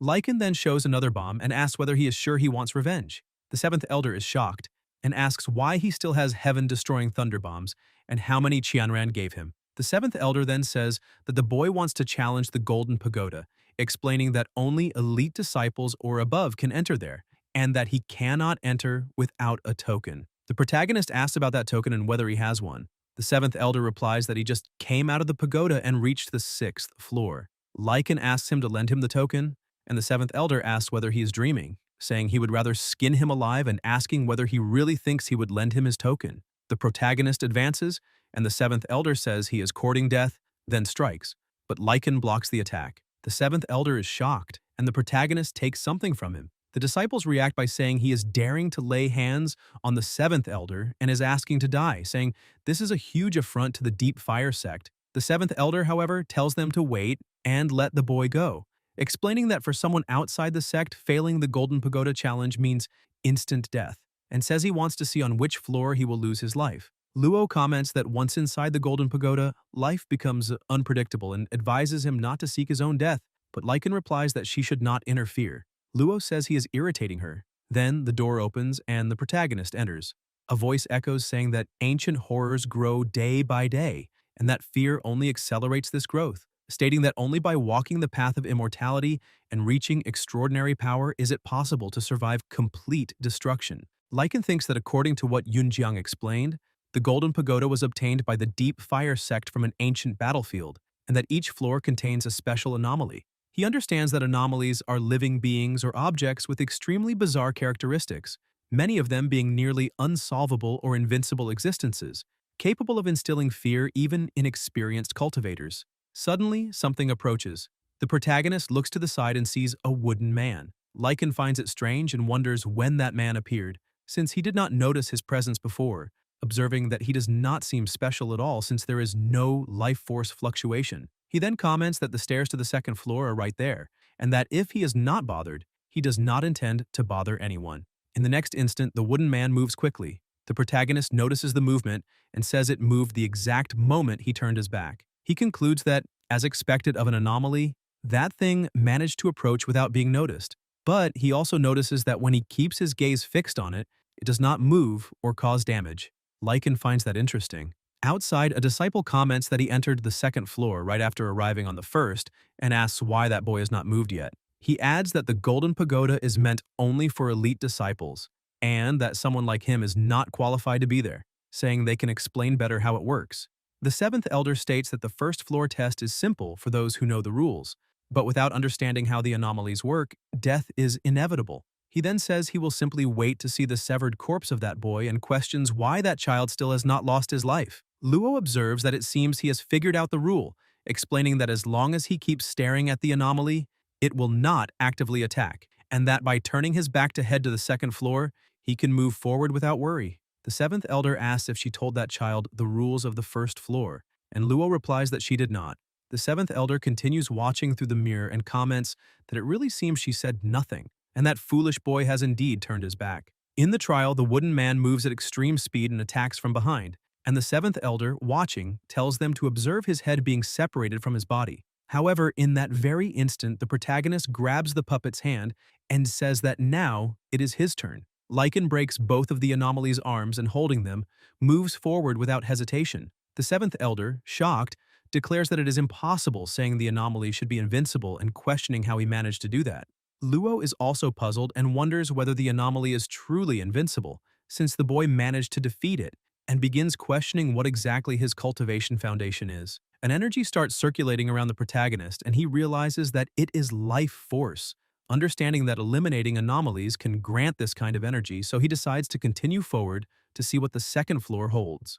Lycan ascends, and the seventh elder, still watching through the mirror, comments that the artifact cannot show what happens on the second floor, but states that the boy is far too reckless, and that, even though he passed the first, he will certainly lose his life on the next. Luo agrees that the second floor is much more difficult and explains that the secret to passing is to leave behind a part of the body, even if it is just a strand of hair, because otherwise the anomaly will pursue him until it eliminates him. She also reveals that the anomaly on this floor once defeated the Grand Elder, forcing him to cut off his own finger to survive. In the trial, the anomaly in front of the protagonist speaks and says that he is ill, offering to examine him. The protagonist observes that it is a humanoid anomaly capable of speech. The anomaly insists and says it is waiting for an answer, but Lycan refuses, stating that he does not allow men to examine his body. The anomaly then advances and says not to blame it for using force. The protagonist comments that it is fast, but easily dodges its attacks. The anomaly insists that he cannot escape, but its scissors are destroyed, leaving it shocked. Lycan grabs it by the neck and says he never claimed he would dodge, adding that its face is not symmetrical and that he will fix it. He strikes it, and once again an energy circulates around his body. The protagonist then concludes that each floor of the Golden Pagoda has an anomaly and begins to wonder whether these entities continuously reappear. He realizes that if that is true, he may be able to repeatedly absorb life force there, so he decides to test this hypothesis. Lycan sits on the ground and begins absorbing the energy. After some time, the anomaly reappears, and the protagonist wonders if it is another entity, but it repeats the same words, offering to examine him. Without hesitation, Lycan advances and defeats it with a single strike. He absorbs the energy again and realizes his life force has been restored, so he decides to keep waiting. Outside, the disciples comment that he is probably stuck on the second floor and say that, as expected, he overestimated himself, questioning whether he really believed anyone could invade the Golden Pagoda. Sometime later, Lycan defeats the anomaly again, but this time, he does not feel any energy being absorbed. He concludes that it is only possible to obtain life force in the first 2 eliminations, and that on the third time, there is no more gain, thus understanding how that floor works. Meanwhile, the disciples begin whispering among themselves, and the 7th elder says, there is no need to keep watching, stating that the boy has probably already lost his life inside and that everyone can disperse. Luo, however, disagrees and says not necessarily because that boy is not as simple as he seems. The 7th elder insists there is no reason for hope, saying that someone who has remained so long on the 2nd floor can only be dead or incapacitated, and that there will be no surprises. Suddenly, another floor lights up, and Luo observes that the 3rd floor has been activated. The 7th elder says that even so, that is his limit and that he has no chance of reaching the 4th floor. Immediately after, another floor lights up, and the 7th elder, surprised, asks if the 4th floor really lit up. A disciple, confused, questions what is happening and comments that the boy was stuck for so long on the 2nd floor, asking how he managed to advance so quickly to the 3rd and already reach the 4th, stating that no one has ever passed the 3rd floor at such speed. Another floor lights up, and the disciples say it is the 5th floor, watching closely.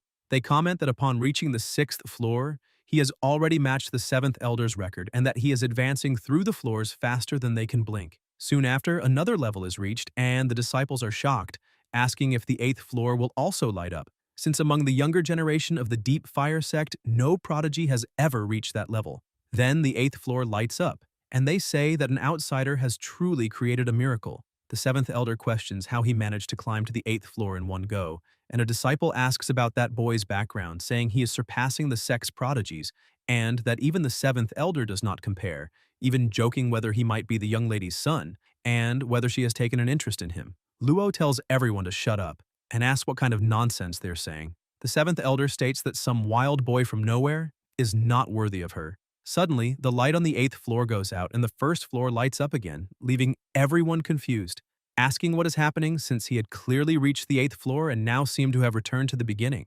In the trial, the protagonist comments that he can take advantage of another round from bottom to top, accumulating benefits. The puppet says that evil is growing and that he may choose to succumb to evil or lose his life because of it, but Lycan breaks it in half and says he chooses to eliminate evil. A dark energy spreads, and the protagonist notices the environment change, appearing in another place and wondering where he is. Creatures observe him from above, and Lycan realizes it is a terrifying aura, a completely bizarre world. Noticing that the energy there is similar to that of anomalies, so he concludes that he may have eliminated too many anomalies and been forcibly dragged there. A voice in the darkness asks whether he chooses submission, obedience, or transformation, but the protagonist replies that regardless of the option, he naturally chooses to resist, realizing that this is a test of willpower.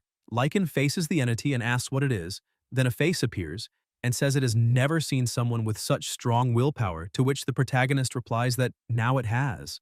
The face says they have met again. A light appears, and Lycan realizes he has returned, commenting that not long ago that world was filled with a sinister aura, but for him it is no difficulty. He recalls that the Great Abyss is filled with places far more dangerous and sinister, and concludes that if the anomalies in that pagoda are tainted by some evil, then the origin must be an extremely powerful entity, finding all of this interesting because it indicates that this world still hides many secrets. Outside, the disciples observe that only the 1st floor is lit, and Luo says there can only be one explanation, that although the boy passed the 1st floor, he likely died on the 2nd. The 7th elder agrees and says that the fact all 8 floors lit up before must have just been a malfunction of the Golden Pagoda.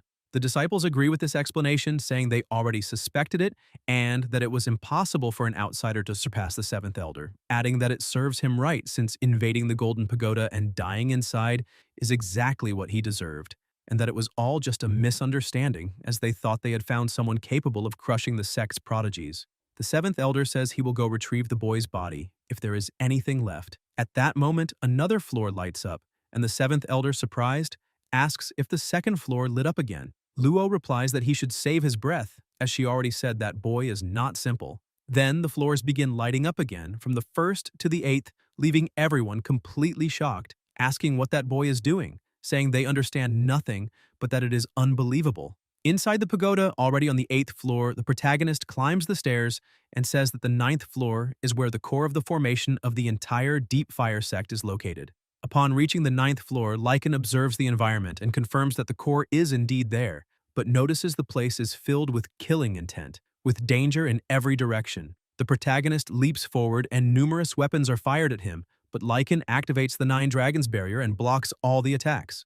Outside, people find the delay strange and question that if he managed to pass the 8th floor, why he has not come out yet and whether he truly intends to enter the 9th floor.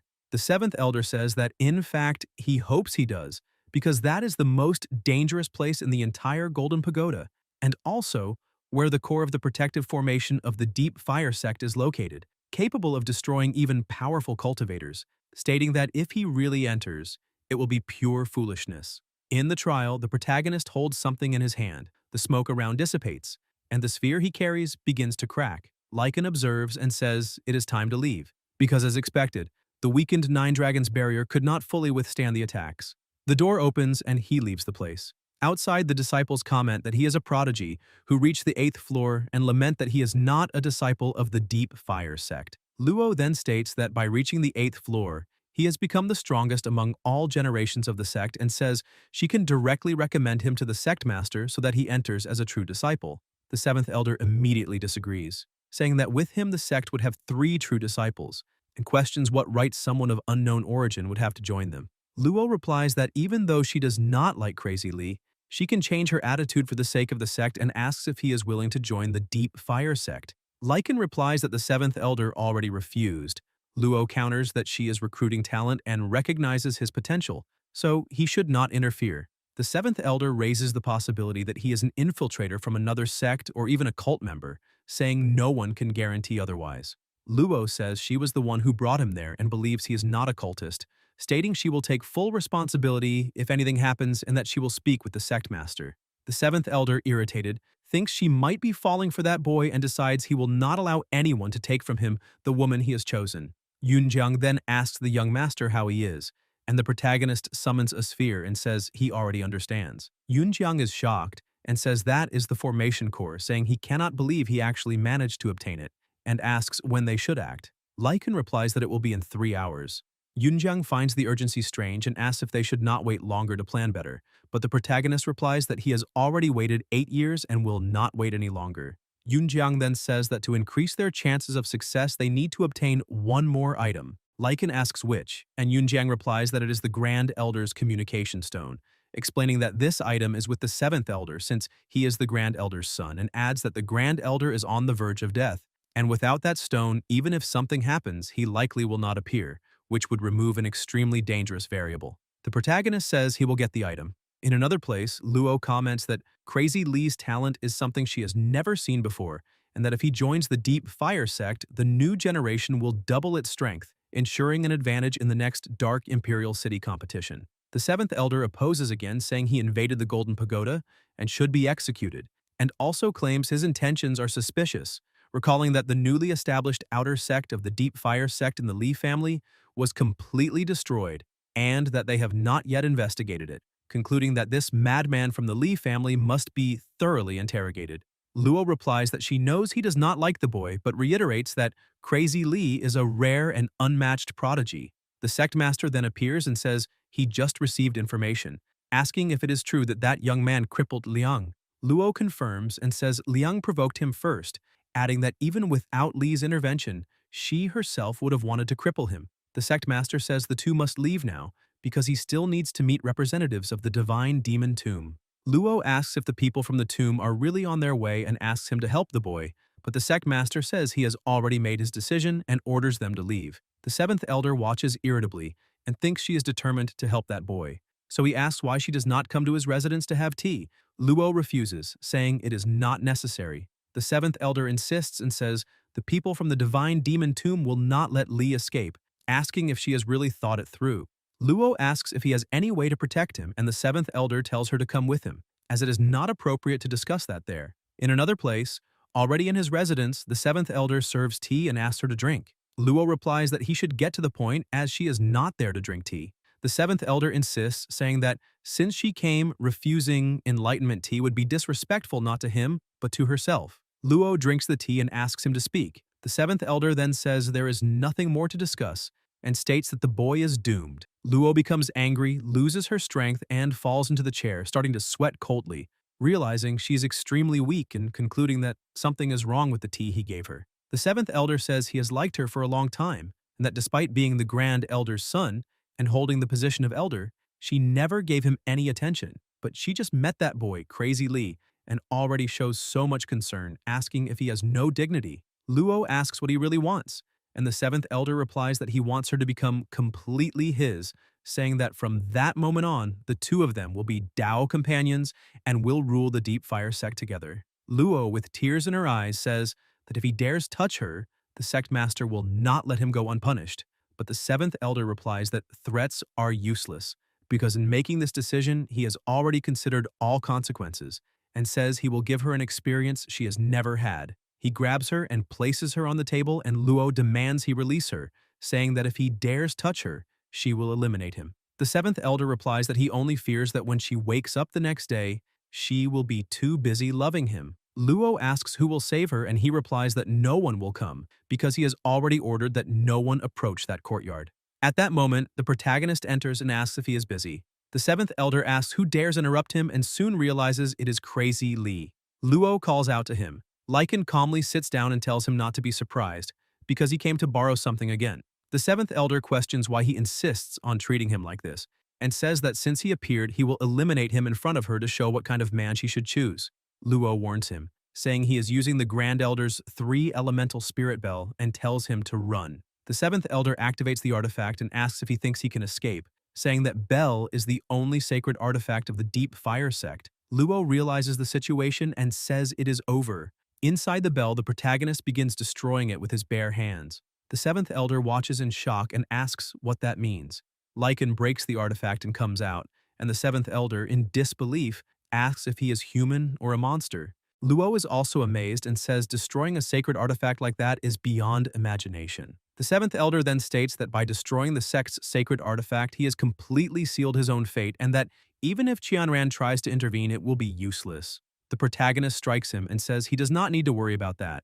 The seventh elder, indignant, says he is an elder of the Deep Fire sect and asks if he really dares hit his face. But Lycan replies that not only will he punch him, he will also take his life. Lying on the ground, the seventh elder asks if he really intends to kill him, and says that would require 10 times more courage, reminding him that he is the Grand Elder's son. The protagonist hits him again and knocks him down, and the seventh elder still asks if he truly dares to kill him. Luo intervenes and asks what he is doing, saying this will cause a huge disaster. Lycan replies that it does not matter and identifies the communication stone. Luo tells him to leave immediately, saying everything happened because of her, and that since he killed the seventh elder to save her, he should leave the Deep Fire sect because she will take responsibility. The protagonist replies that she is overthinking and that this has nothing to do with her. Luo gets angry. At that moment, a robust figure appears and asks where he is. Lycan replies that he arrived just in time because the battle is only beginning. It is the third general of the Divine Demon Tomb who says that since they handed over that person so quickly, the Divine Demon Tomb will be in their debt. The sect master responds courteously, saying the two sects are close allies and that Qianran has a marriage agreement with Liang, asking how they could ignore this relationship because of a stranger, and states that as soon as that boy appears, he himself will capture him. Shortly after, the seventh elder's body is thrown to the ground, already lifeless. The sect master recognizes the body and asks how this happened. A disciple confirms that the seventh elder is dead, and the sect master demands to know who is responsible. The protagonist replies that it was him. The sect master then asks why he killed the seventh elder, and says that if he does not present a convincing justification, he will be torn to pieces. Luo intervenes and says everything started because of her, explaining that the seventh elder tried to act indecently toward her, and that the protagonist only killed him while trying to save her. The sect master asks if that is true, but says that even so, the seventh elder is the Grand Elder's son, and even if he made a mistake, it would be up to the sect to punish him, concluding that an outsider killing an elder of the Deep Fire sect is an unforgivable crime. Luo says there is a reason for all this, but the sect master interrupts her and orders her to leave, saying that if the boy has any last words, he should say them now. The protagonist replies that what she just said is wrong. The master declares it is too late to beg for mercy, and adds that even without the seventh elder incident, with the 3 generals of the Divine Demon Tomb present, he would already be doomed. Lycan replies that he is overthinking and states that it was not an accident because he killed the seventh elder on purpose. Everyone is shocked upon hearing this. The third general comments that it is no surprise he dared attack Liang, the Tomb Master's son. The sect master orders the guards to capture the boy, saying he wants to hear him admit regret. The protagonist repels them with a single strike and asks if they came to die. A powerful impact spreads, and those present comment on the brutal strength, questioning whether he is a monster. The third general advances and says he will handle it personally. He strikes with a violent punch, creating a huge impact, and says the boy overestimated himself as he was taken down with a single blow and is nothing before him. A disciple notices that the boy disappeared. The third general is surprised, and the sect master says he is using a technique to escape, ordering everyone to pursue him and activate the sect's protective formation, surrounding the intruder so he cannot escape. Luo observes that now cleverness is useless and admits she cannot save him. In another place, the protagonist lands on the ground and says that this is the right place. The disciples surround him, and the third general asks if he still intends to run, telling him to surrender so he can at least keep his body intact. Lycan replies that no one said he was running. The third general says he is bluffing and that he will break his bones to see if he can still talk. The protagonist blocks the attack, and the third general is surprised, asking if he really managed to stop it. Lycan replies that he is mistaken and says he did more than just block. The third general tries to attack again, but his arm is broken in the next instant, leaving everyone shocked. He screams in pain and says all the bones in his body are broken, unable to believe what just happened. The protagonist says that weak vitality is still better than none. The disciples, frightened, ask how that is possible, saying the third general's body was destroyed with a single strike, questioning whether the boy uses some evil art and say they must eliminate him at all costs. Otherwise, they will not be able to explain this to the divine demon tomb. The sect master becomes furious and says this is an affront, declaring he will personally handle it. He attacks Lycan, who is struck and falls to the ground. The disciples ask if he died, saying the sect master's true deep fire art is an extremely powerful secret technique and that the boy has no chance. However, the protagonist stands up without any injury and comments that it hurts, but it is interesting. The disciples are shocked to see him standing again. Luo observes the situation and says she saw his potential, questioning whether it would not be worth recruiting him. The sect master activates his supreme technique, deep fire, true art, burning heavens, and ruined earth. Luo comments that this strike once eliminated a fifth realm expert at the mixed golden core level. Lycan observes that, as expected of the deep fire sect master, that power is truly impressive. The sect master replies that he does not need to waste time with someone like him, and says he will eliminate him quickly, without allowing him to remain arrogant. Yunjiang then appears from behind and attacks, telling him to prepare to die. Luo is surprised to see that. The disciples are confused and ask what is happening, saying the guest elder attacked the sect master. The sect master is enraged and asks if he truly dares betray the deep fire sect, questioning whether he feels no guilt after all the trust Qianran placed in him over the years. The protagonist says that this is not betrayal. Yunjiang reveals that he spent all those years in the deep fire sect only waiting for this moment. The sect master orders them to be killed immediately, and the guards advance together. He also asks if the two of them really believe they will leave alive after ambushing him. Lycan replies that this is only the beginning, and the sect master asks if he still maintains that attitude in the face of death, demanding to know what his true final move is and telling him to show it. The protagonist takes out a bomb and says he will do as he wishes. The sect master recognizes the artifact and says that is the celestial star Thunder, earth-shattering explosion of the deep fire sect, asking how he obtained it. Luo confirms it is the celestial star Thunder, earth-shattering explosion that she gave him, explains that he has already used two and that this is the last one, asking what he intends to do and stating that a single blast poses no threat to the sect master.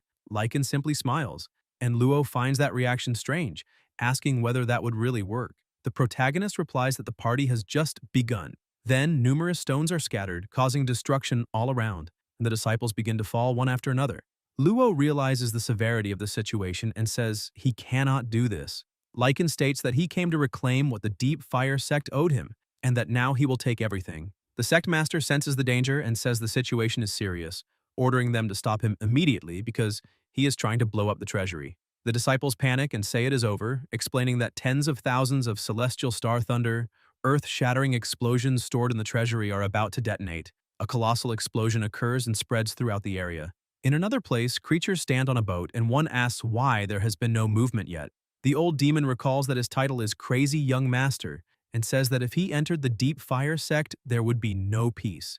Shortly after, they see a massive explosion in the distance. The creature reacts, saying it finally happened, stating that it knew something would occur, but did not expect it to be of that magnitude, comparing the impact to an earthquake and questioning whether the entire Deep Fire sect would be reduced to rubble. The old demon then orders Gusheng to inform all the disciples of the malignant Cloud Cave to completely surround the Deep Fire sect and not let anyone escape. Gusheng departs immediately and announces that the malignant Cloud Cave army is mobilizing. Meanwhile, something begins to be launched into the air and the old demon orders everyone to advance, telling them to invade the Deep Fire sect and leave no one alive. Guys, if you enjoyed the video, leave a like, comment, and subscribe to the channel so you don't miss new content. Thank you.